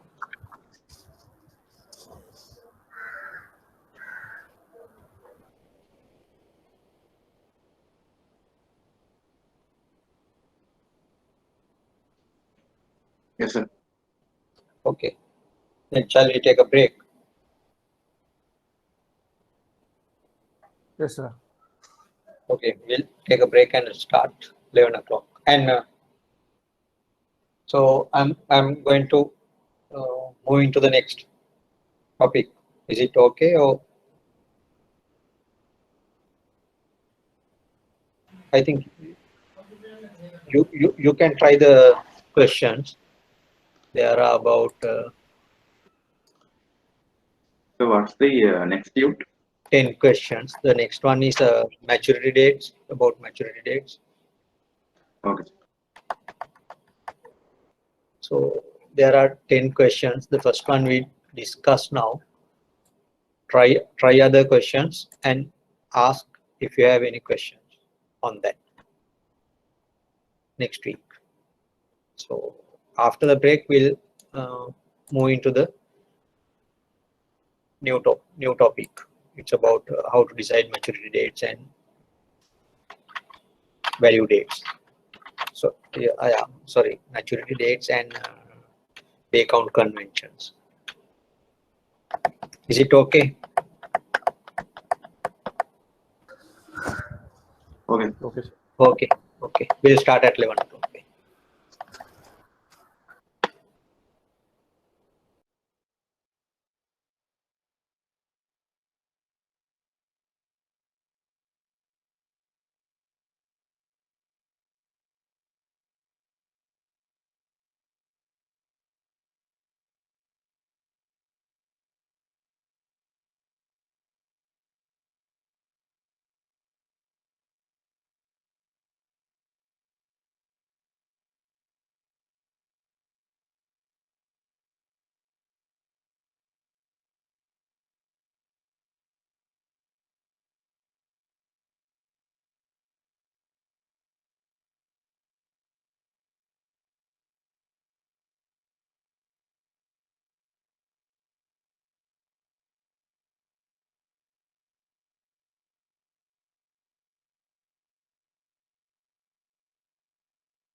Shall we start?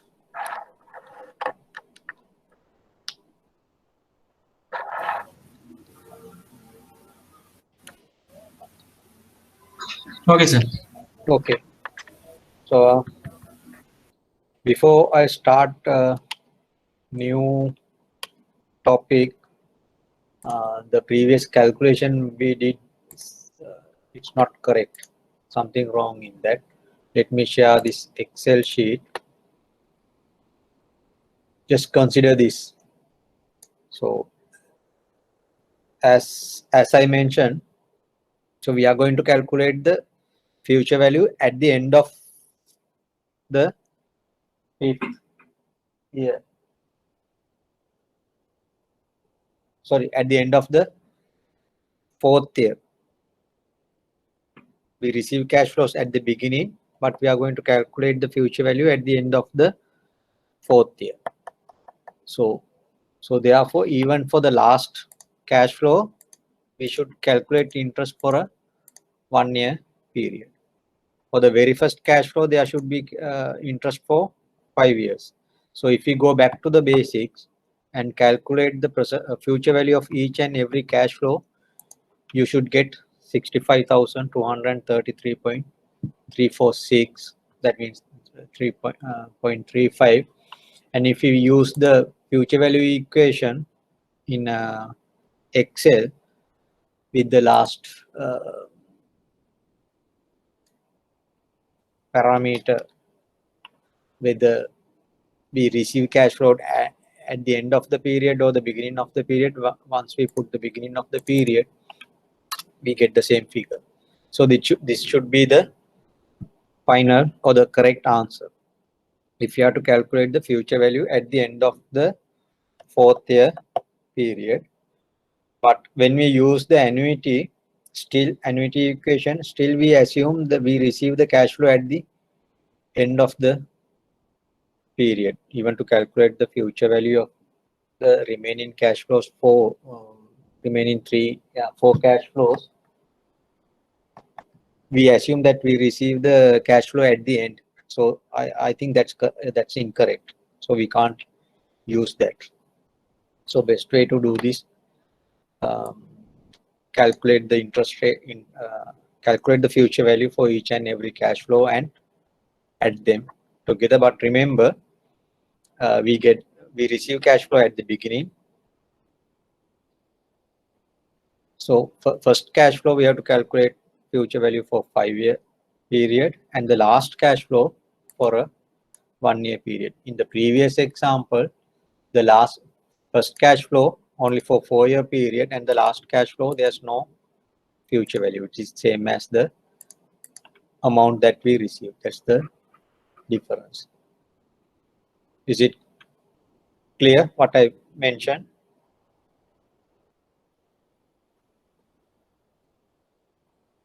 So if we receive 10,000 rupees for 5 year period, but at the beginning we receive the cash flow at the beginning of the period, then the future value at the end of the last year should be 65,233.35.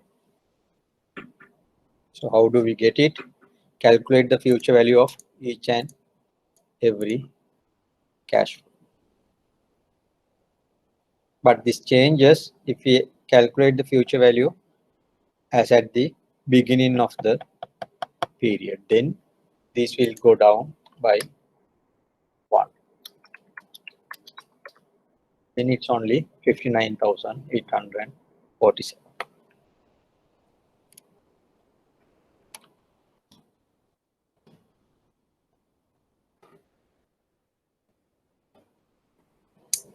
Okay. Can you hear me? Yes, okay. Can you do the Excel again? Excel again.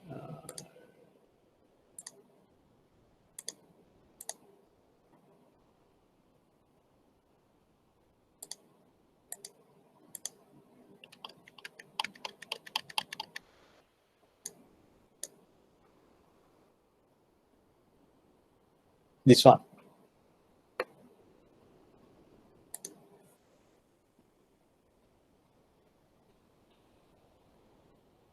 Okay. Okay, shall we move into the new topic?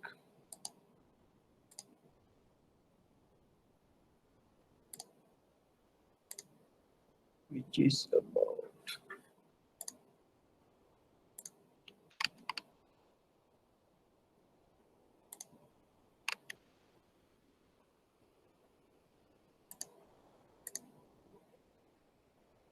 Can you see the presentation? Yes, sir. Yeah, okay.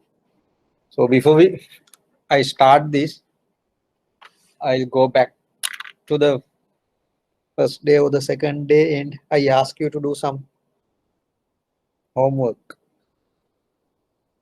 Check your systems. If you place a 3-month deposit, what would be the interest amount and value date and things like that? Have you done that part?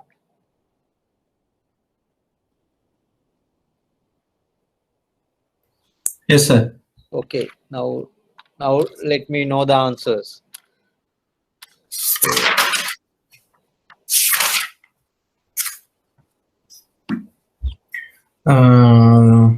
I think I asked you if you place the deposit on 22nd February. 22nd February. It's a Monday. Yeah. The maturity after 22nd.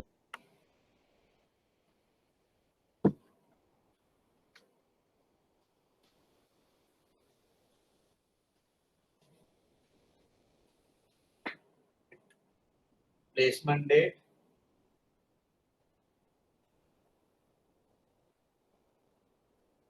(22nd February 2021). Period. 3 months. 3 months. And maturity date.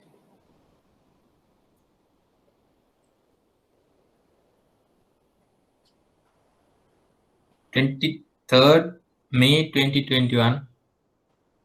23rd May 2021. Interest rate. This may vary depending on but yes, can I have your interest rates? I took it as 3.25. 3.25. Any other number? And the interest amount that you receive? Sir, I calculated in 2 ways because I calculated in 360 days per annum and 365 days per annum. According to 2 calculation, if I consider 365 days. No. My question is, if a customer comes to you and asks, if I place this, what is the interest rate that I receive? You can't say if you do this way, this. What is the answer that you give to 812.5. 812.5 at 3.25. Yes. 812.5. Any other interest rates and any other interest amount?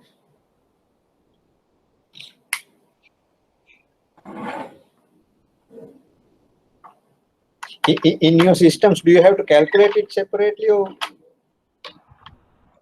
No, sir, I didn't go through the system actually. I get all the details from the system and I calculated myself.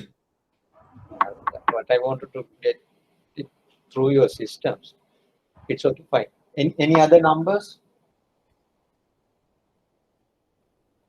If you have tried that, so not each and every bank gives 3.25. There may be different interest rates.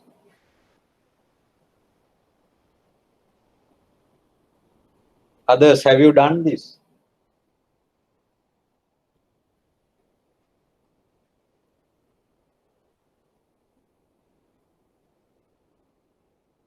It seems not Otherwise, you should have different answers and different figures, different interest rates and different interest amounts.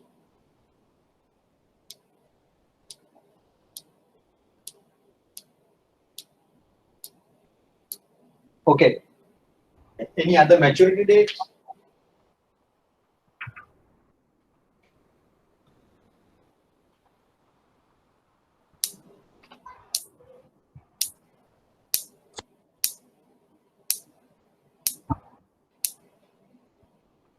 I have put 4%, sir, and the maturity was on 90 days.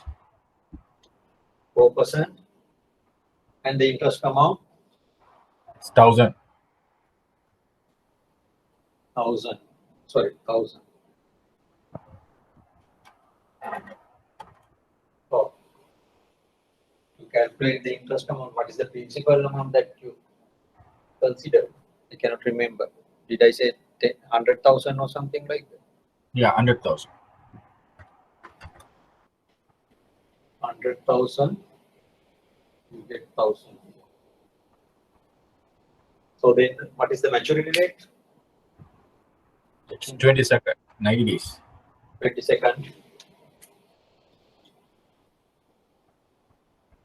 22nd May.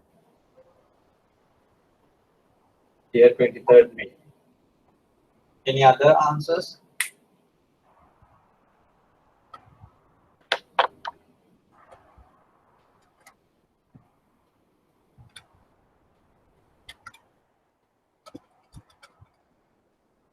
Any other answers?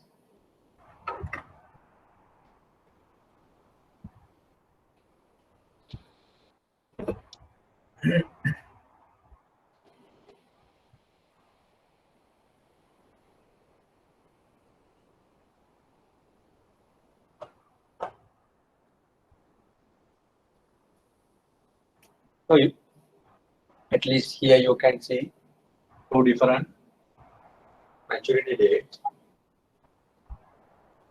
I cannot straight away comment on these two figures because two different interest rates.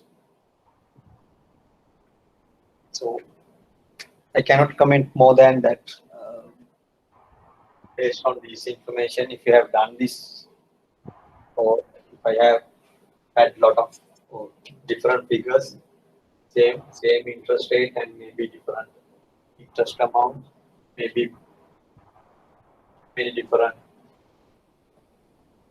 maturity dates, then I have commented. But the basic few things that we have to discuss, you can see even with two students, you have two different maturity dates. Can that happen? The other thing is,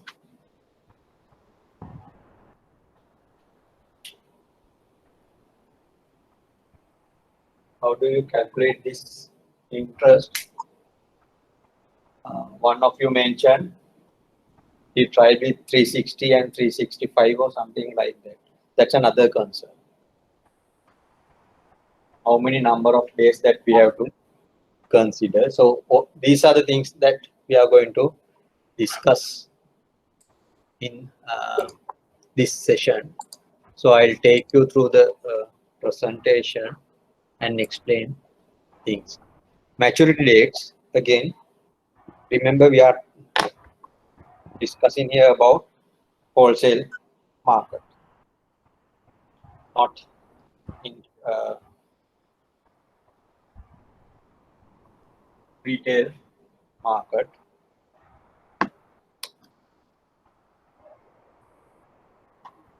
There's a convention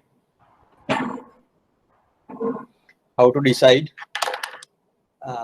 maturity dates for standard periods. That means 1 month, 2 months, 3 months, 6 months, 12 months. Those are we call standard maturities. And how to decide maturity date. There's a convention. So we are going to discuss that. So the general rule is the same day the maturity date should be the same date in the appropriate forward month. That means if you take, so for example, assume the trade date Wednesday 3rd March 2021. Remember, in the wholesale market, we have to think about the trade date and the value date or the settlement date. Trade date is the date that we enter into the transaction, come to the agreement, but value date only we exchange funds. So in this first example, trade date is 3rd March 2021. It's a Wednesday. Then indeed we transfer the fund, we place the deposit on 5th.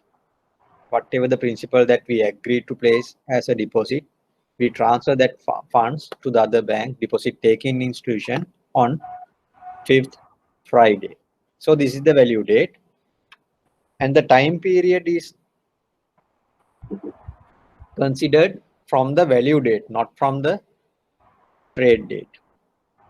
So therefore, if it is a 1 month deposit or any other product with maturity 1 month, the settlement date or the maturity date of that 1 month deposit should be corresponding date or the same date in the appropriate forward month. We place the deposit in March. 1 month forward means month of April. It should be 5th April. That's the convention. Clear? Is it clear, that part? We place a deposit with the value date of 5th March. Then the maturity date of that should be 5th April, not 6th or 4th. Is it clear, that concept? Yes, sir. Yes. If it is 2 month deposit, then it should be. So it's regardless of is it a working day or not, right? No, I'll come to that. Okay. I'll assume it's a working day. That's why in this example, all these are working days: Monday, Wednesday, Monday. Now the third one, it's not 5th, it's 7th. I'll come to that. Why? So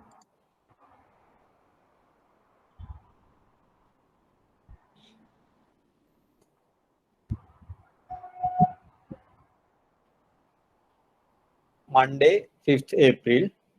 If it is a 2 month period, still 5th in the month of May. But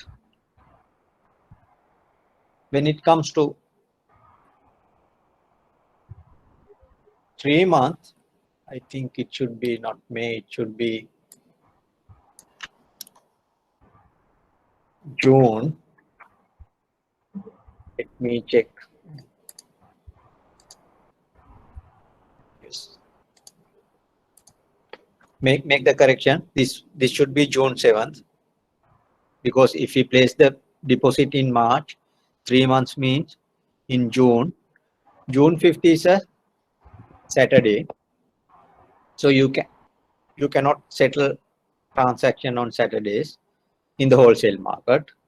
So therefore, we move forward to the next business day. Therefore, the maturity date falls on the 7th June. Sir, I Yes. didn't get it, sir. Can you come again? Yes. So if our value date of the transaction is 5th March, we entered into the transaction on 3rd, that is the trade date, but we transfer funds only on 5th, after two days from the transacted date. So then when we consider 1 month or 2 months or 3 months, it should be starting from the value date of the transaction. This is applicable whether it's for a deposit or for a foreign exchange transaction, like any that kind of transaction: trade date, value date, and the maturity date. even in FX forward, FX swap, we'll discuss those, but this convention is followed. So if the value date of the transaction is 5th March, 1 year period would be, maturity would be on the 5th April. Next month, since we are in March, 1 month forward means it should be in April, and same date, 5th. If it is for 2 months, it should be in May on 5th, assuming all these dates are working days. But in this year, when we consider 3 months, the month is June, but 5th June is a Saturday. Therefore, the settlement date should be, or the maturity date should be the next business day. It should go forward. So therefore, since 5th June is a Saturday, next business day is 7th June, Monday. That's how we decided these maturity dates. Is it clear? So it has to be corrected as on June 2021, no? Yes. Okay. Okay. So can't see the slide. You can't see the slide? Yeah. Sure.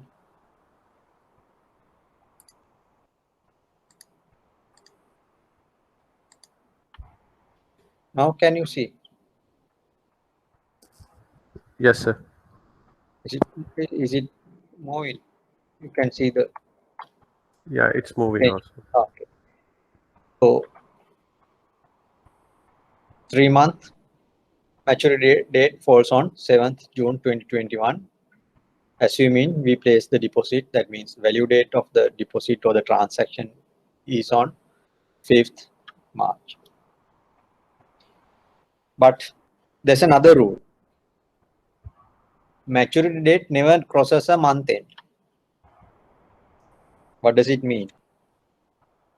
If the 3 month falls in June, we should not, for whatever reason, the maturity date should not go into the month of July. It should be within that month, June. So that's what it says. Never crosses a month end. For example, assume the trade date Wednesday, 28th April 2021. It's a Wednesday. Then the settlement date would be Friday, 30th April, after 2 days. So first we transfer funds on 30th April. Then if we consider 1 month period, it should be 31st May. There's another reason for that.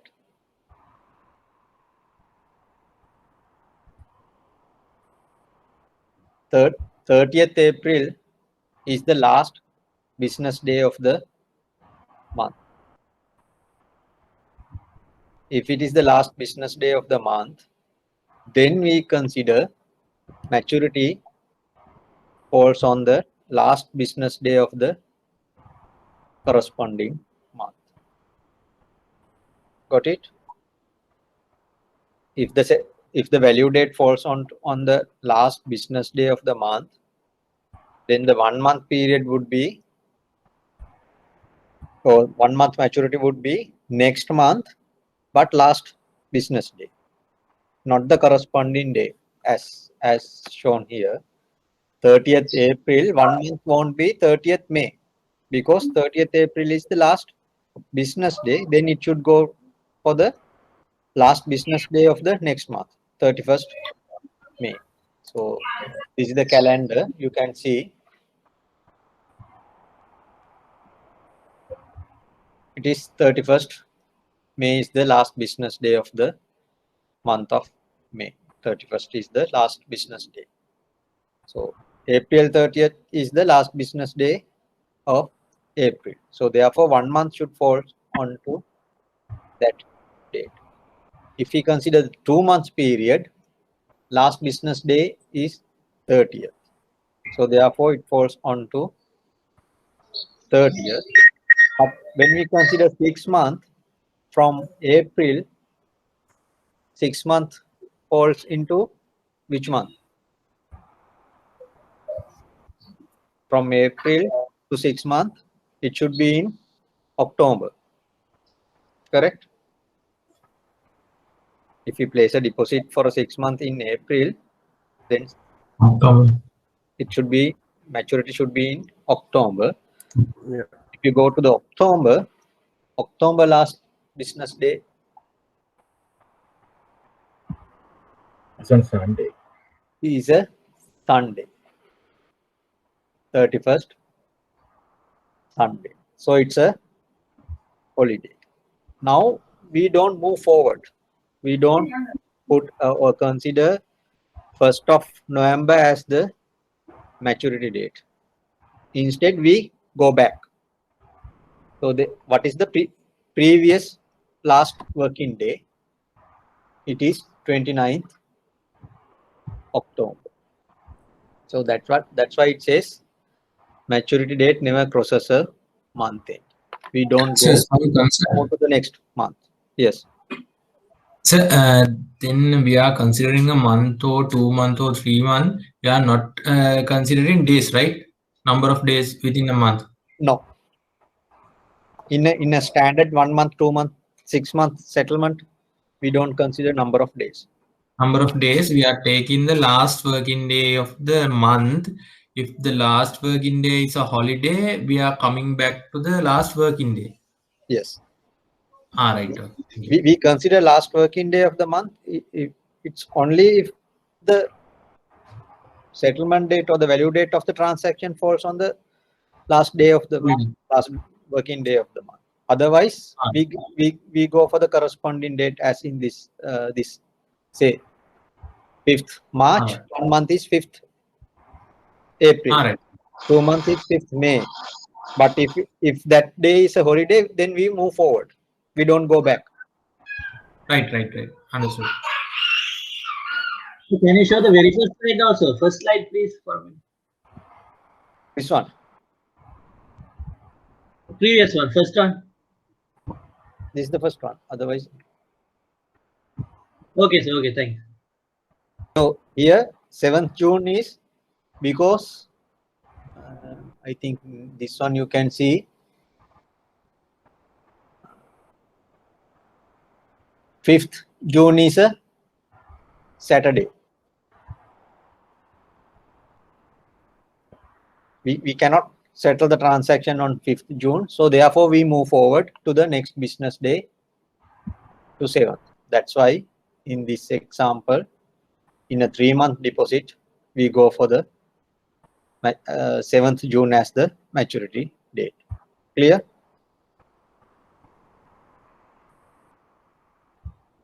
Yes, sir. Is it relevant to a fixed deposit also? Yes, in the wholesale market. That's the international standard convention.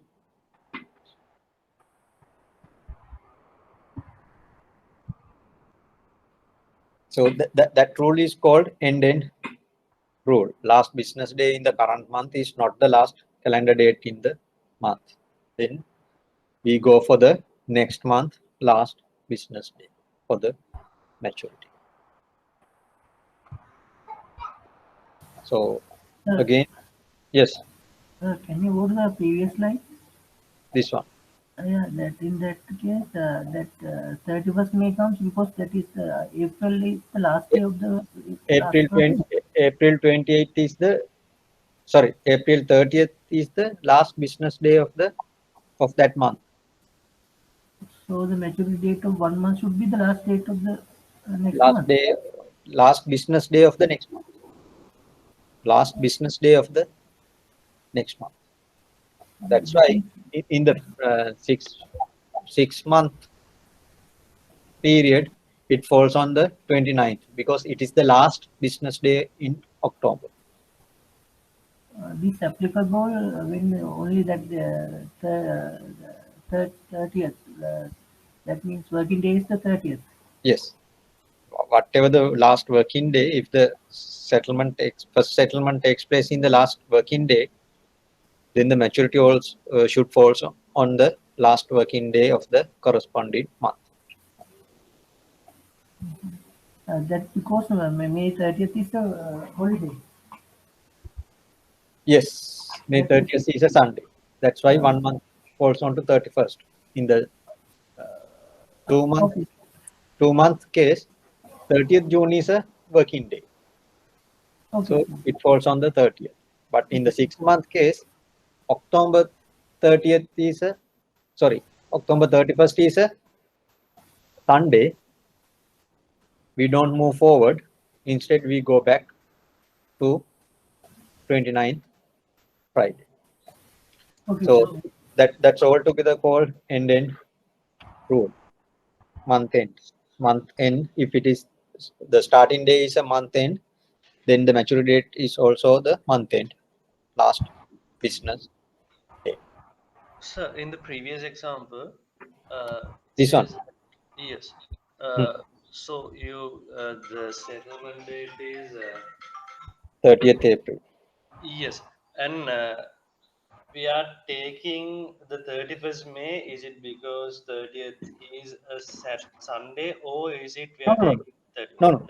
No, because it is the last business day of Last the business, right? So month of May.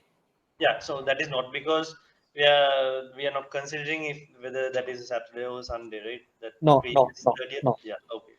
Yes. Last business day to last business day. That's the method. Right. Thanks. Right. Small clarification. Yes. Let's assume March 30th. If it starts on March 30th, that is not the month end, but a day before. So when does the end dates after? When does the 7th month end? In the sense, if it comes to October. October 30th. Yeah. October 30th. Is it a business day or not? No, it's not a business day. October 31st. No. October 30th. Is a business day. No. Then should it take 29th or 1st? 29th. That's right. So even if it's the month end or what do you call it? One thing. First rule, this one. Before we go into the that one, never process a month. First, we have to identify. That covers. In your example, that's yes, perfect. 30th March. Yeah. So it's not the last business day of the month. Then 6 month should be. Sorry, I don't think. If it is 6 month, 30th March. 7 months. 7 month. 7 month. It should fall on the month of October. Yeah. Then it should be 30th October. If the 30th October is a holiday, then we can go to the next day, 31st October. If it is also a holiday, we don't go to the month of November. We come back and select the last business day of that month, 29th October. Correct? Yeah. Yeah. This will be a bit more complicated when it comes to February month end, no leap year and non-normal years. Bit more complicated. I think there's one example on that one. So this is the indent rule. That means if the placement date is on a month end, last business day, then the maturity should fall on the last business day of the month. If it is a holiday, whenever we say last business day, it can't be a holiday. Sorry. So that is the convention. We never cross the month. So in this example, settlement date is 26th February 2021. Then that's the last business day in the month of February. Even though there are 28 days in the February, last business day is 26th February. Therefore, the maturity should fall into the next month, last business day. The next month of the February is March. So the maturity date falls on March 31st. If it is 2 months, it is the 30th April. So it falls onto 30th April. 3 months, May 31st. It is still working day. So maturity date falls onto 31st May. But say in any case, if 31st May is a holiday, then we don't move forward. We come back to 28th May. Clear?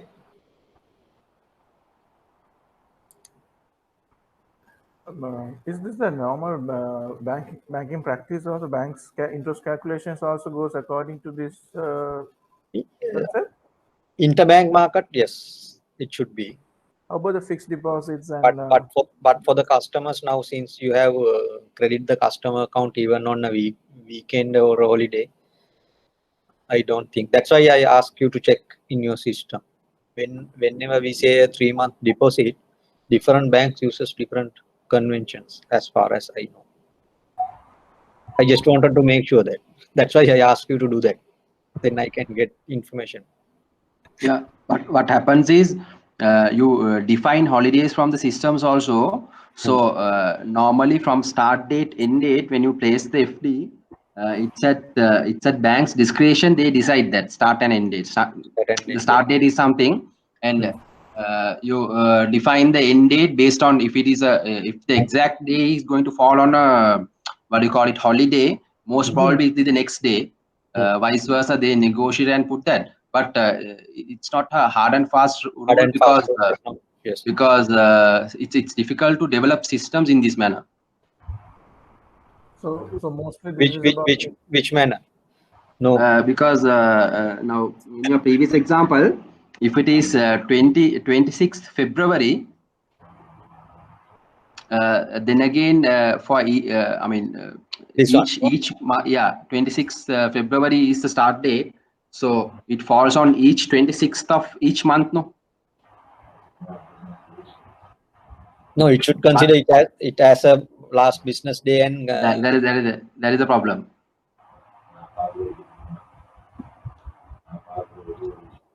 I don't know the systems. I don't know the systems that you are using here, but there are systems that follows this convention. Okay, it takes always it considers. Yes, consider all those things and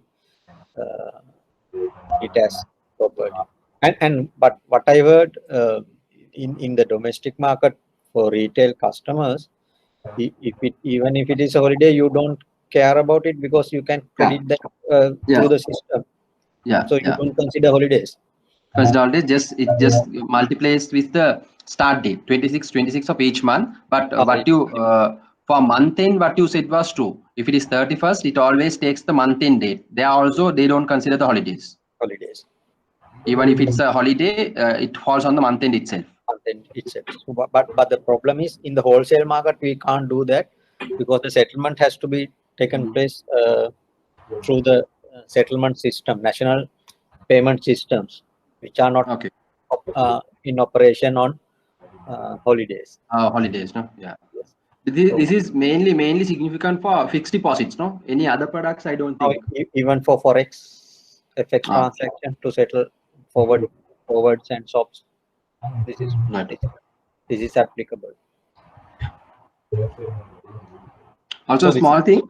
Yes. On the previous interest amount, you said that each system will have a different amount. So that is we have to consider the interest rate calculation basis also, no? Yes.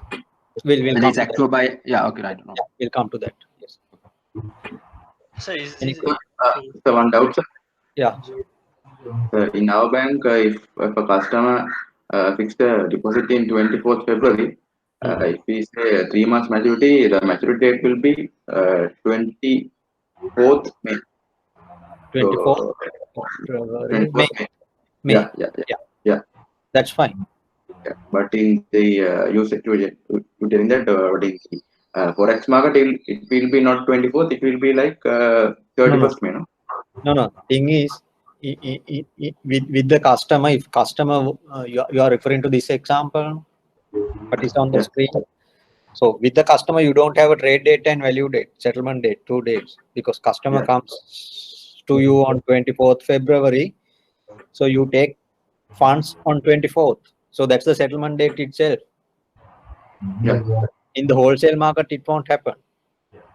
You enter into the agreement on 24th. You transfer funds on 26th. So the start date of the deposit is 26th. So that is the last business day. That's why we move on to the last business day of the next month. Clear? So Yeah. again, I warn you, whenever we discuss these things in the whole, because we are mostly focused on the wholesale market, always remember there's a thing called trade date and settlement date or the value date. You generally you don't settle the transaction on the trade date itself unless specifically mentioned. So in the wholesale market, customer is getting extra 4 days, no? 5 days. That depends. Yes. So is this a international rule? Yes. This is the international rule. Or So international. is this true for FX as well? I thought it was Yes. a 24/7 market. Yes. Yes. So even then, it can't like settle on the weekends. No. You can't say forex market 24/7. Which you can say 24/7 just because of some of the Middle East countries or banks open on weekends. Otherwise, in the wholesale market, there's no market on the weekends, even the international. Anything else?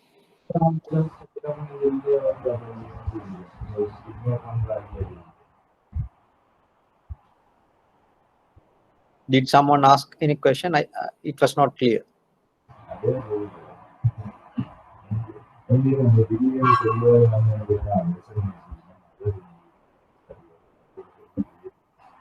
I think the microphone is on. Someone. I mean, That's why. Is it just microphone is on? Oh, he wants to ask a question. It's not clear. we can proceed, no, sir. We'll proceed. Yes. So all together we call this, once we put everything together, modified following business day convention. That's the yeah. Please, can you please mute your microphones if you don't have any question or comment.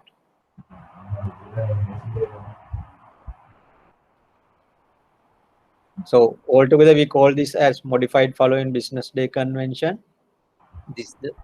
In that, in general, if the maturity date does not fall on a business day, then the maturity date shall be the first following day, that is a business day. So it should be the corresponding month or the corresponding month, corresponding day. But if it is a holiday, we move forward unless that day falls in the next calendar month. If it is falls into the next calendar month, we go back and maturity date will be the first preceding day, whatever the business day. Clear? That's how it works. So another example, trade date is 9th February, value date is then Thursday 11th February. 1 day maturity, 1 month maturity would be 11th April 2021. Why? The reason is 11th April is a Sunday. 11th April is a Sunday. So we move forward to 12th April 2020. So it should be So March, is it right? April or March? Sorry. It should be 2 months. It should be.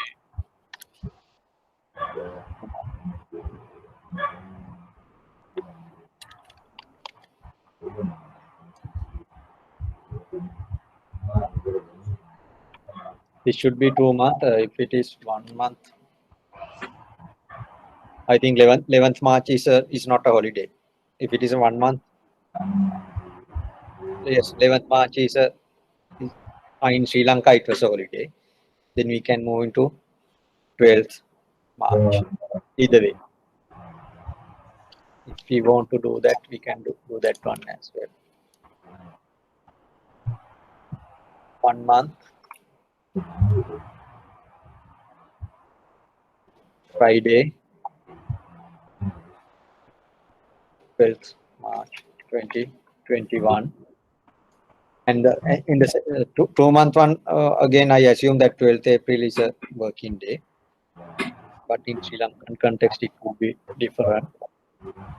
So, however, you get the 11th February is the placement date. So the corresponding date of the next month is 11th, or whatever the month. It should be 11th. But if it is a holiday, we move forward to the next month. But in this Can you see the slide, sir? Sorry?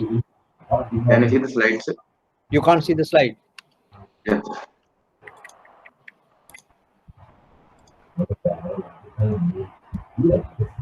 Now can you see the slide?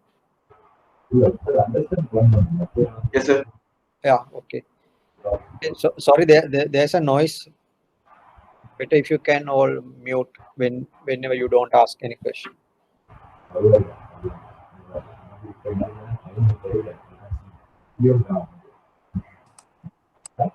Probably you can mute it remotely. But the thing is, Mohammed Shiran. Sir, Mohammed Shiran.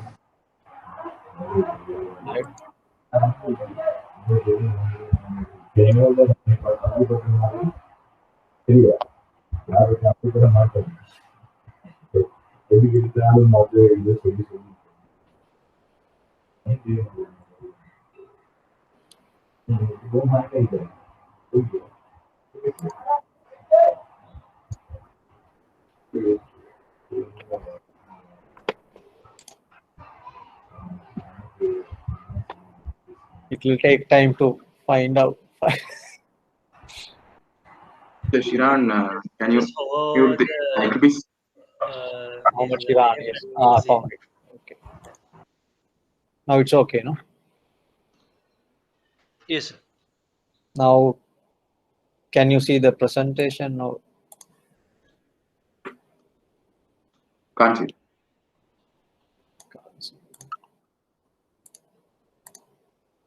Now it's okay, no? Now you can Yes, see sir. the presentation. Okay. Then in the next example, Friday 27th March 2020, I selected this day to suit our requirement. It's a Friday. Then the settlement date falls on to 31st March 2020. It's a Tuesday. Then the maturity date should be 2-month maturity date should be on 31st May 2020. Oh no, even it's for 2021. I think it's working. Yes, it should be 2021.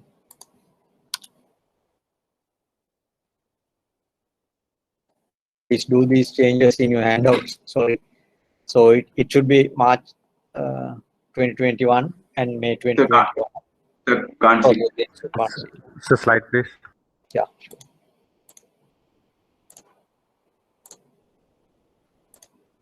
So trade date 27th March, Friday. Then the settlement would be on next Tuesday, which is 31st March. If we take 2 months, it should be 31st May 2021. But 31st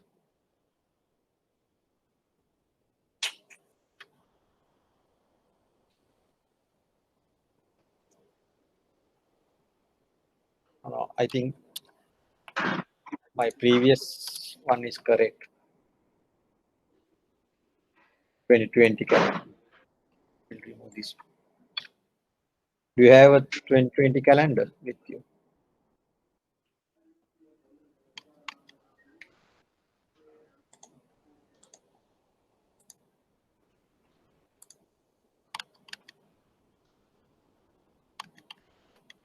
March. If I get it here, can you see it? If I share full screen, yes, probably.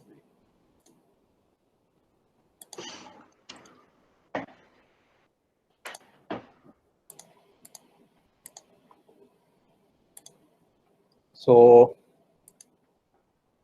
go to 2020 March. 27th is, you can see the calendar now.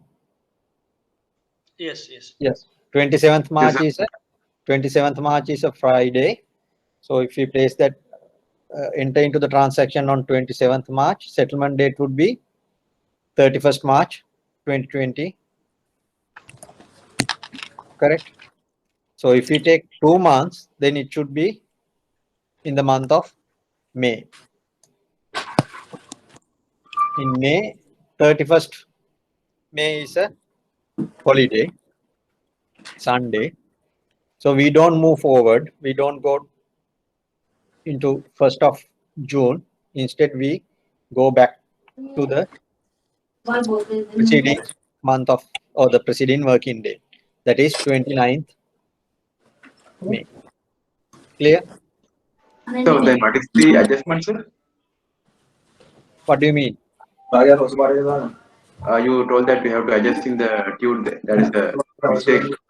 Yeah, we'll come to that. Just at this moment, just think about how to decide the maturity date only. Okay. So far what we discussed, again there's a noise. So far we discussed how to decide the maturity date. Is it clear? If you place a deposit or if you enter into a transaction in money market or foreign exchange market, how do you decide the maturity date? It should be the same as the settlement date, but on the corresponding month. If that date is not a business day, then we move forward unless we cross the month. If we are to cross the month, we come back and select the preceding last business day. But if the settlement date, first settlement date falls on the last business day of the month, then the maturity date should fall on the last business day of the corresponding month. So say assume 28th February is a working day and it's the settlement date. 28th February is a working day. Assume it. Harsha Maduranga. What I have to do?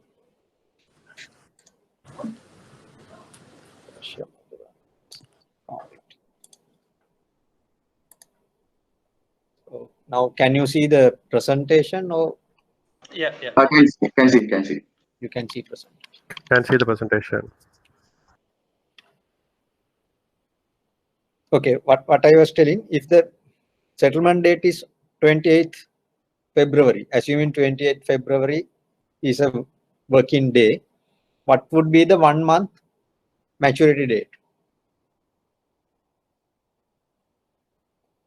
It should if it's be a normal.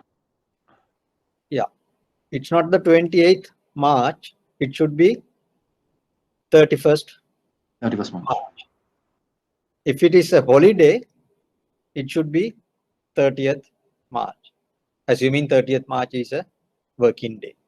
It won't go forward to the 1st of April. And it's not the 28th March. Because 28th February is the last business day. Then it should, the next month or the 1 month maturity should fall on the last business day of the next month. So the same thing happened. There are months with 30th as the last business day. Then if the maturity falls on a month with the 31st, then it should go with 31st, not 30th. Is it clear? So what is the difference between this end-to-end and the modified following business day convention?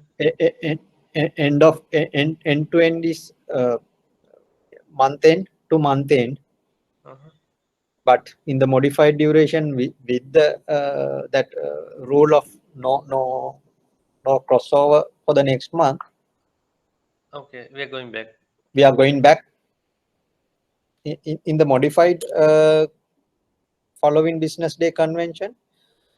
We consider everything. That means the maturity date should fall on the correspond same date. If it is 10th, maturity should be on 10th. But if it is a holiday, we move forward. Okay. And we follow the same rule, month end to month end. But in that case, we don't follow the following business day rule. Instead, if the last business day is a holiday, instead of going for the following business day, we go for the preceding business day. That's why it's called modified. It's not the following business day convention. There's a slightly modification for the month end. For the month. Okay. For the month end. We don't cross the month. Month end. Okay, thank you, sir. Okay. So then we'll move into day count conventions. So if I ask how many number of days per year, how many? 365. 365. It is in your our normal life. It is not the case in the financial markets. So it can be 365, 364 or 360 depending on the country or the currency or the market. Even in the same country, different products use different number of days. For example, in Sri Lanka, treasury bills, we consider there's only 364 days per year. That's why we use 364 days. 1 year treasury bill, which has only 364 days. We don't consider it as 365. Then, is it clear? How many days per year? It varies depending on the market and the country. Even in the same country, depending on the market, that means the product, there can be different number of days. Then the other thing is number of days per month. It is also vary. How many days in the month of January? 31st. In the month of February, 28. In the month of March, again 31st. In the month of April, 30. That's the general rule. But if I ask you, based on the previous, considering the previous modified following business day convention, if you place a deposit on 20th February, assuming 20th February of this year is a working day, what is the maturity date? If we place a deposit on 20th February this year, what is the 1 month maturity date? 20th March. 20th March. It should be 20th March, but unfortunately it's a Saturday this year. 22nd Monday, it should be. It should be 22nd Monday. No, assume 20th March also a working day. Yeah. But how many days for that month?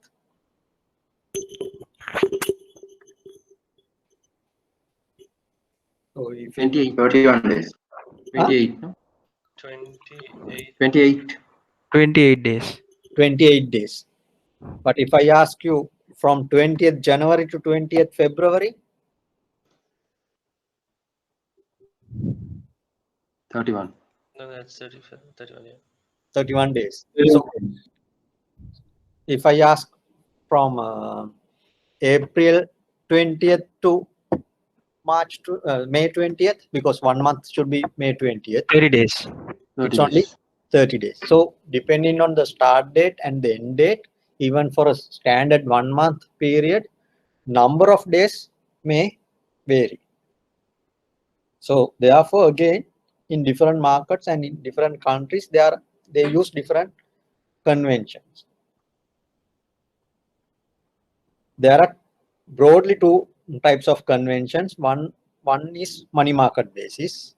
What is the day count convention that we use for money market calculation? The other one is for bond market. What is the convention that we use for bond market calculations? First, we'll discuss what is the money market basis. In general, in the international market, if we say money market basis, that is the US convention. In that, we count actual number of days and 360 days per year. That is the way. So as we discussed earlier, 20th February to 20th March, there are only 28 days, actual days. So we count, even for a 1 month, we consider only 28 days. But for the year, we assume there are 360 days. In the other example, where we start with 20th January to 20th February, for that month, there are 31 actual 31 days. 31 days. So in this convention, we consider 31 days. But for the year, we consider only 360 days. Likewise, so depending on the start date and the maturity date, we count the actual number of days when we calculate the interest. That is the money market basis convention in US, and we assume there are only 360 days per year. So actual 360 day basis, we call it actual 360. So that is the convention using US domestic market and Euro currency money market. What does it mean by Euro currency money market? Euro currency money market means any money market instruments in any currency, but done in outside of the domicile country. That means if you place a US deposit in UK or Europe, it is a euro dollar deposit. If you place a US deposit, US dollar deposit outside US dollar deposit outside US, it is called euro dollar deposit. So if you place sterling pound deposit in US or Europe means except in UK, in German or France or anywhere, then it becomes euro sterling deposit. If we place a rupee deposit, if possible, if we place a rupee deposit in UK, it becomes euro rupee deposit. So when we say euro currency money market, basically outside of the domicile country. Even in that case, we assume that actual 360 day count convention. There's a one exception for that, sterling money market. In that, they use actual 365. Still, they count actual number of days between the settlement date and the maturity date. But for a 1 year period, they assume there are 365 days. Many Commonwealth countries follows the same method because of the that historical reason. They were ruled by British. So that's why some other currencies like Singapore, Indian rupee, Australian dollar domestic market. If you place a Australian dollar deposit in Australia, then they consider actual 365. If you place Australian dollar outside Australia, then they use actual 360. Is it clear? What does it mean by actual 360 and actual 365? Any question?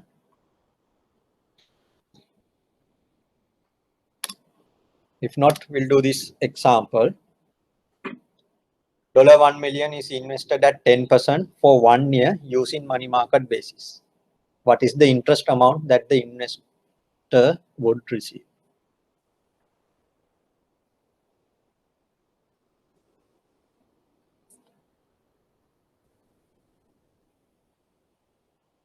So in this example, no settlement date is given. So no maturity date is given. It simply says 1 year. 100,000. 100,000. How do you calculate it?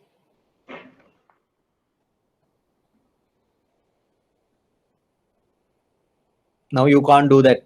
So this is the simple interest equation, principal value into interest rate into T. Now we have to do a adjustment in this T. This should be the way. 1 million is the principal, 10%. You have to follow the US money market day count basis. What is it? Actual 360. Actual 360. So in this case, when you say 1 year, unless there's a leap year, there are 365 days.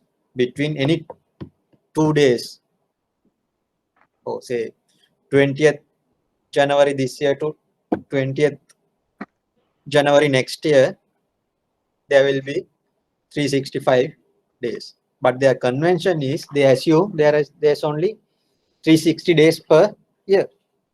So therefore, this is this 365 is the actual number of days. This 360 is the number of days per year. So therefore, interest amount is 101,388.89. Yes, sir. Here that main assumption is that 10% is for a period of 360 days, no? Yes. 1 year. 1 year interest.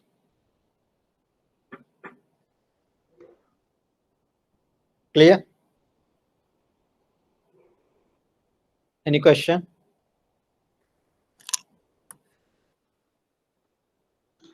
Why are we using those both thing, 365 divided by 360?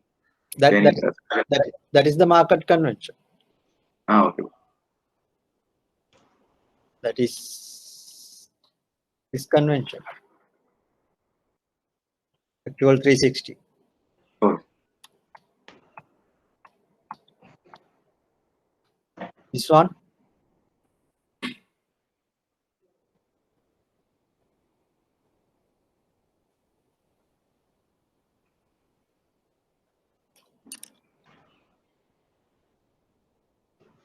Whatever the money market instrument bearing interest 3%, $100,000 is invested for a period of 90 days.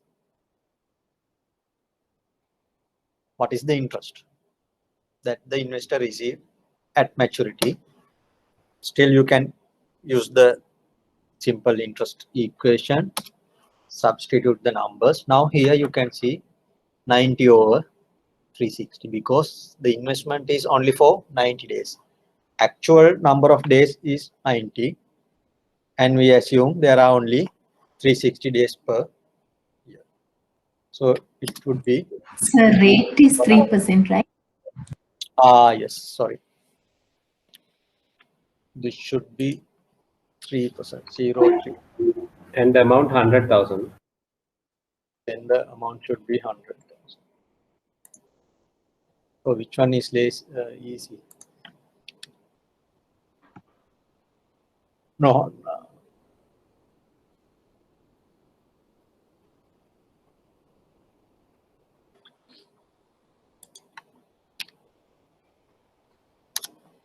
Now tell me, 750 is correct.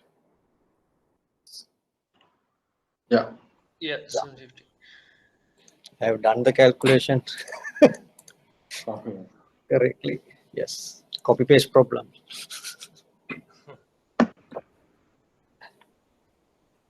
Can I see the slide, please?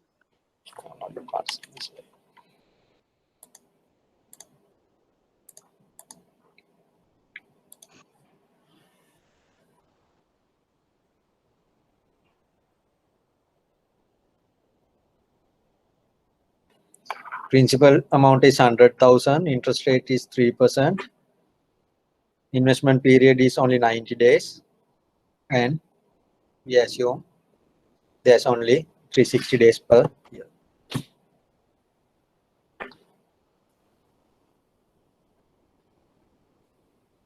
Clear?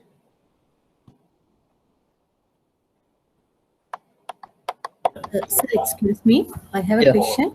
This is Yes. for the US domestic. If you are investing in US domestic market, no? Yes. Yes. What would happen if you are investing in euro currency market? This will differ. Like you have to divide by 365, no? Or sterling No, market? no. Sorry. Even in the euro dollar market, it's still the same. Because say money market actual basis, money market annual basis actual 360, US domestic and euro currency money market. Even you place the deposit, dollar deposit in UK or US, any other European country, even in Singapore or Hong Kong, wherever, still you get this. But this example, if you place the same thing, same amount or same period in sterling pound, then it would be. Is it clear now? Yeah, now clear, sir. Thank you. So then it will be 739.73.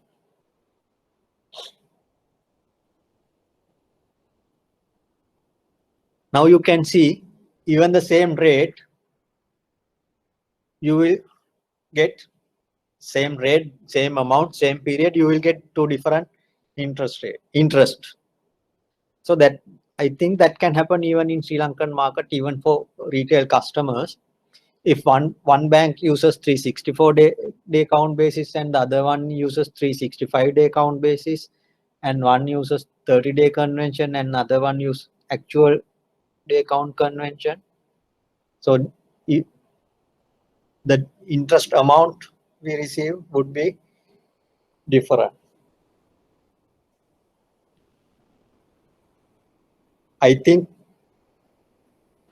it's happening, isn't it? That's why I ask you to check your systems, whether you use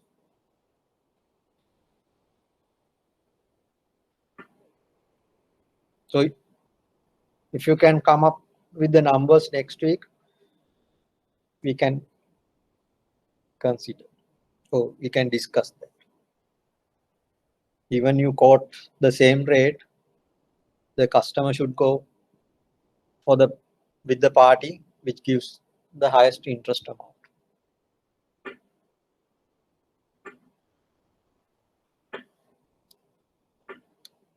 Any question?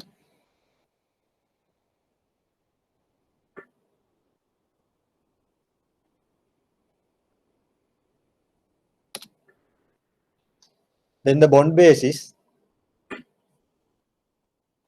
In the bond, we mostly use the actual basis. That means for a particular period, we count actual number of days for that period, and even for a year, we calculate the actual number of days in that year. When there's a leap year, we will get 366. Otherwise, 365 days.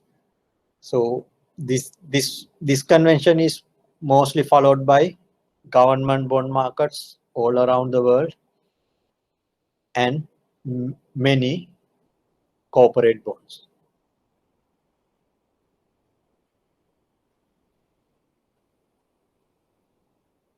And there's another convention which is mostly used in bond markets, actual 365. It's like UK money market convention. This is used mostly by some of the corporates and some supranational agencies around the world. They use this actual 365 basis.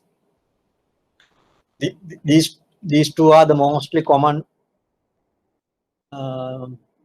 day count conventions used in the bond market, but there are a lot of variations.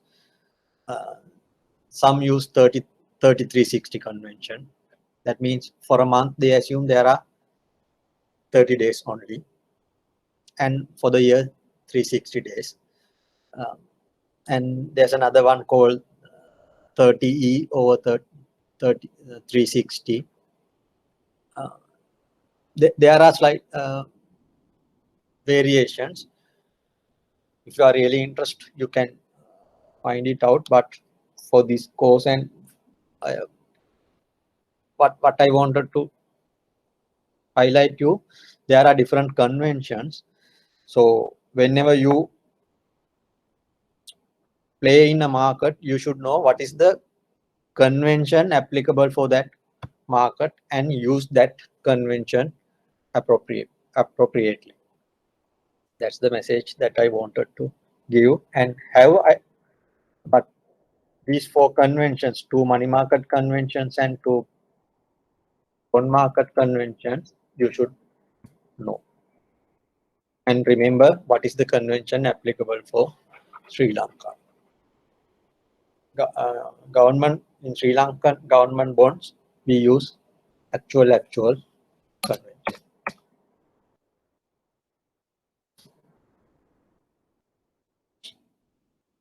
And if you want to convert money market interest rate to a bond market interest rate or bond market interest rate to a money market interest rate, we can use these 2 equations. So we know the money market interest rate. What would be the interest rate, corresponding interest rate in bond market? You can use this equation. This can be used to convert other way around. If we know the bond market convention into money market, but this is assuming money market actual 360 and in the bond actual 365.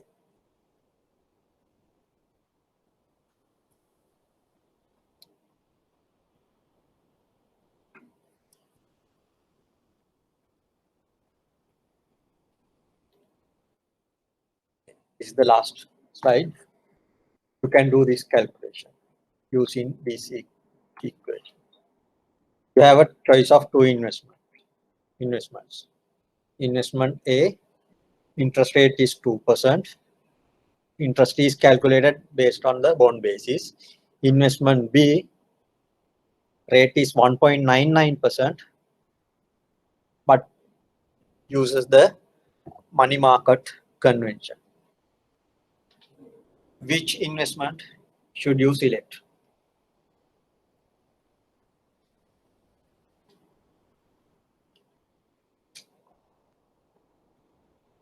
What you have to do is either calculate the money market equivalent rate of this 2% or calculate the bond market equivalent of 1.99.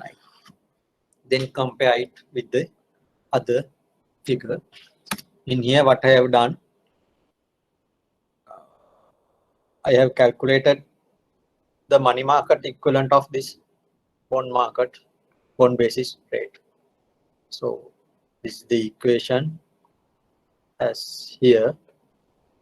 Calculate the money market interest rate based on the bond market rate.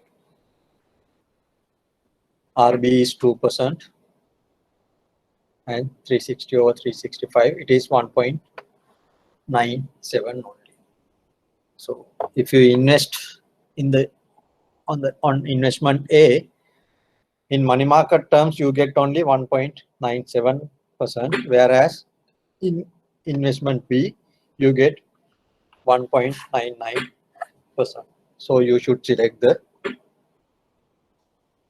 investment. You should select investment B. Clear?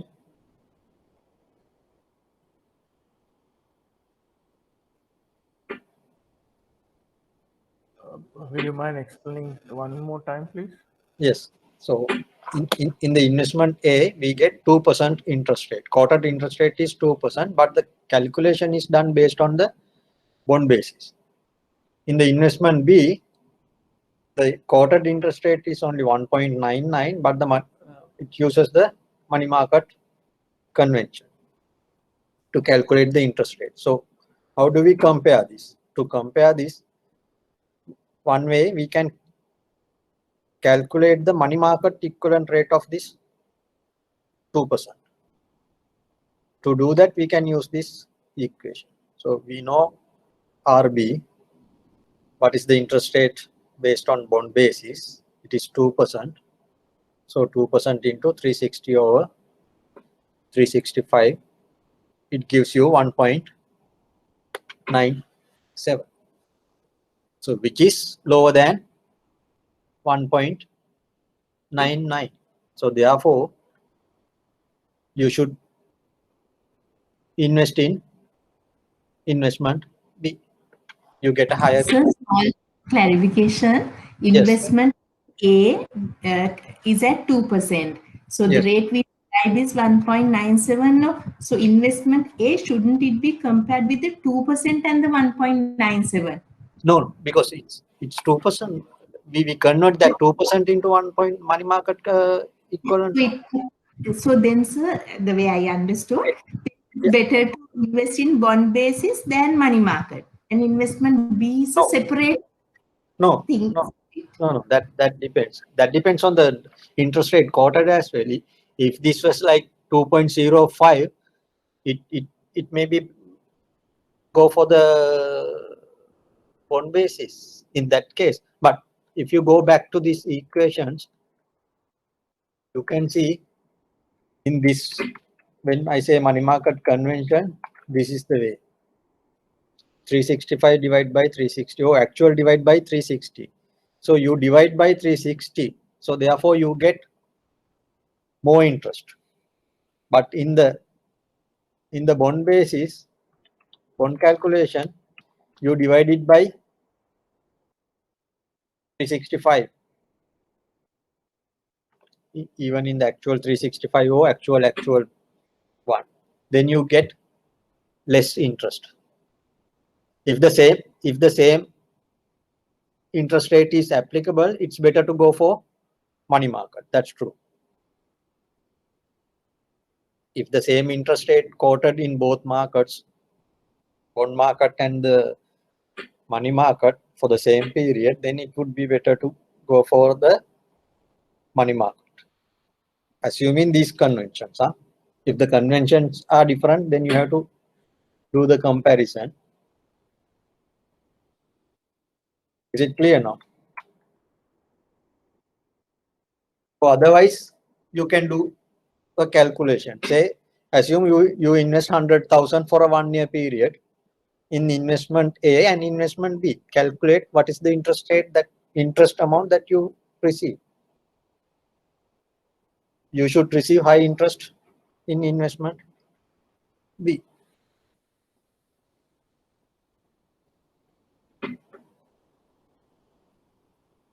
Is it clear?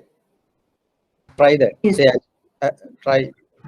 Assume that you invest 100,000 in investment A for a 1 year period.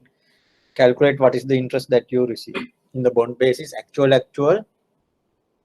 you receive 2,000. Sorry, 2%. 2% of 100,000. 2,000, yes.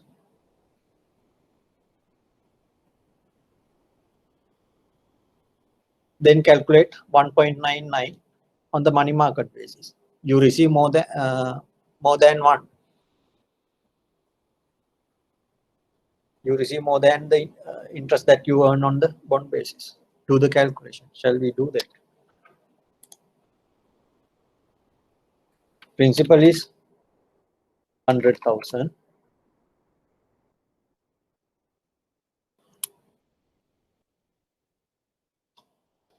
Bond basis, interest is 2%. Money market, interest is 1.99%. What is the interest amount? 10,000 into interest rate into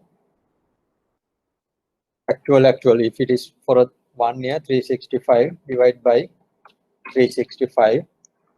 I divide this. I put it as decimal. Then it's easy. Can't see. Are you doing it in the Excel? Yeah. Sorry.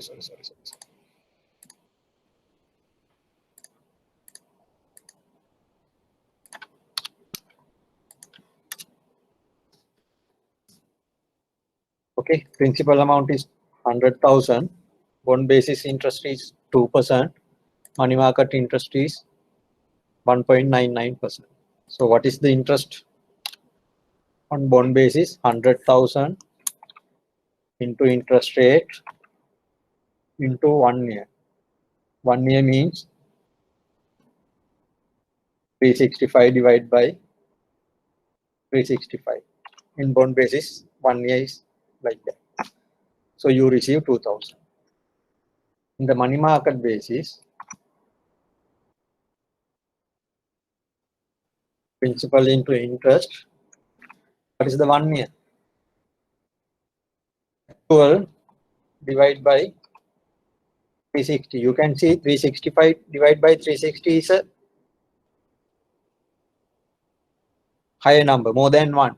Then you should get more. $2,017 you get as interest. So you should go for the second one. Even if it is for a 90 days or something like that, still it should work in the same way.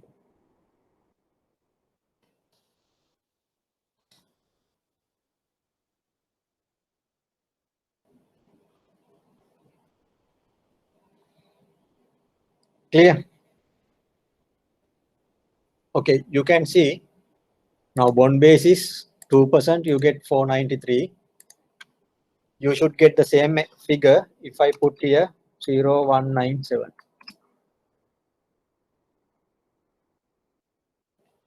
Uh, 197, there may be some rounding off issue here.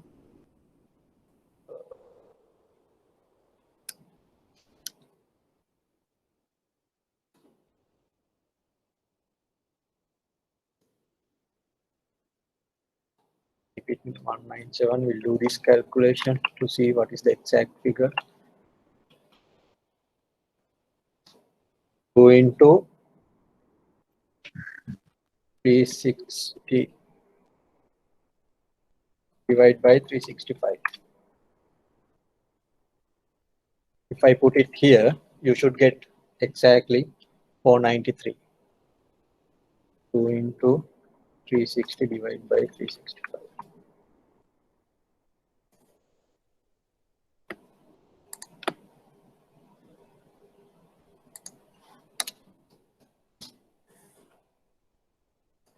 And you see that bond equivalent rate is 2%. Money market equivalent rate for that 2% is 1.972603. Then you get the same interest amount. So if you invest in this bond mark, investment A, you get only for in money market terms, your interest rate is only 1.97, whereas that money market product is quoted at 1.99. Clear now? Is it clear? How to compare two different interest rates Under in the different bond, markets? under the bond basis, you told me 365 divided by 365, is it? Yes, because actual for a 1 year period. So If it is shorter period, whatever the actual number of days divided by 365.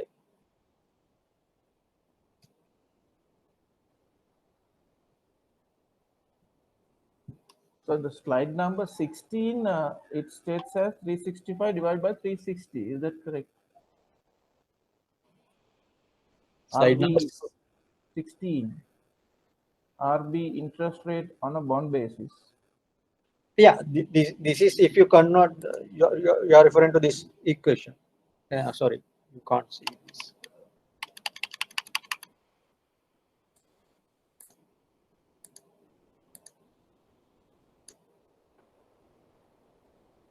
You refer to this equation, correct? Yes, sir. Yes. But here, what you do, you convert money market interest rate into a equivalent bond market rate. Understood. Sorry about this. Understood. In this equation, what we we convert bond basis interest rate to a money market equivalent. That's what we did here. Thank you. We can do the other way around as well. So in that case, 199 into 365 divided by 360. So you can see you get more than 2%. If you convert money market rate to a bond equivalent rate, you get more than 2%. So the rate is higher than 1.97. So why we selecting investment B? Because the interest rate, the effective interest rate that you get is higher in the second one, money market. If I go to this, okay, sorry. What you can see now, not the Excel sheet, no? I go to the Excel sheet again. What was here? 1.99. Sorry, 0.01. Okay. Now, if we want to calculate the money market equivalent rate, what do we do? Is 2% into 360 divided by 365. Then this is the money market equivalent rate. If you go with investment A, in money market terms, you earn only 1.97. But in investment B, in money market terms, you get 1.99. Which one you select?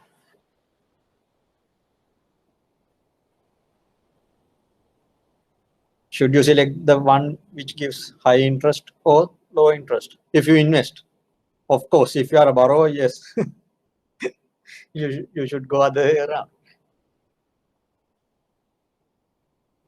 Is it clear now? So we have to calculate all the 4 ways, and we have to decide, no? Not all the 4 ways. Just one to the other one. That's it. You have to compare only these two. Either you calculate the bond interest rate in terms of money market equivalent, or calculate the money market rate in terms of bond equivalent. So you can do this as well. So what would be the bond equivalent of this 1.99? What you have to do?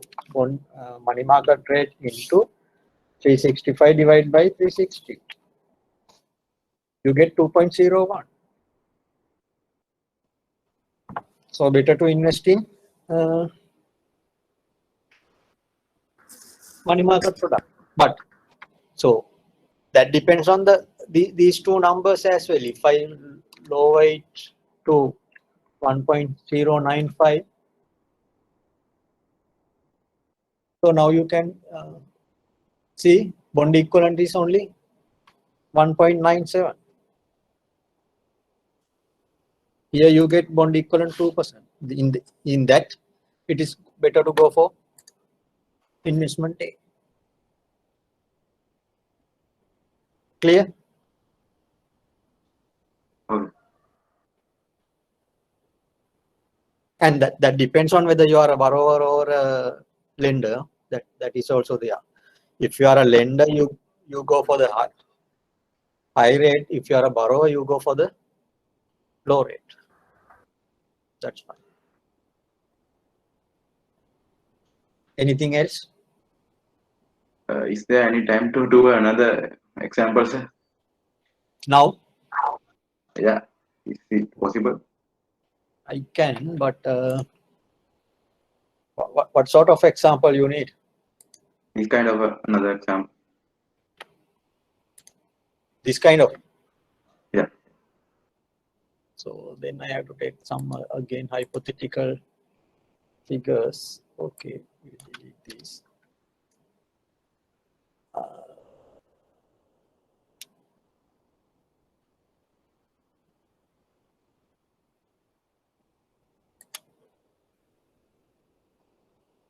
Okay, 9% and say 8.85. Bond basis is 9%, money market rate is 8.85. Which one you select? Either you calculate the money market equivalent of this bond equivalent rate, then you get 8.87. In this instance, you can see money market equivalent of the bond equivalent rate is higher than the money market, 8.85. So in this example, it's better to go for investment A.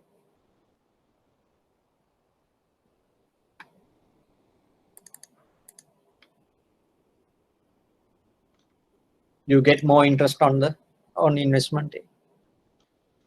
Either you can convert the rate into a money market bond rate into a money market equivalent, or you can put hypothetical principal value and calculate the interest amount that you get at the end. Either way you can select it. Okay, sir. Thanks. Okay. Anything else?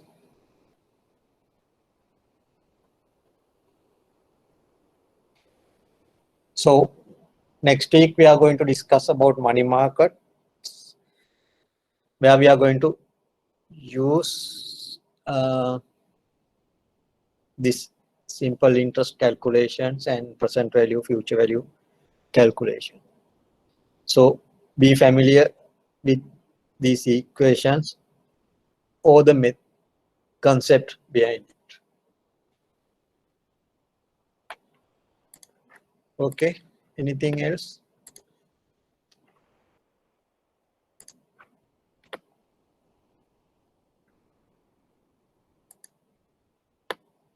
Any questions? Any comments?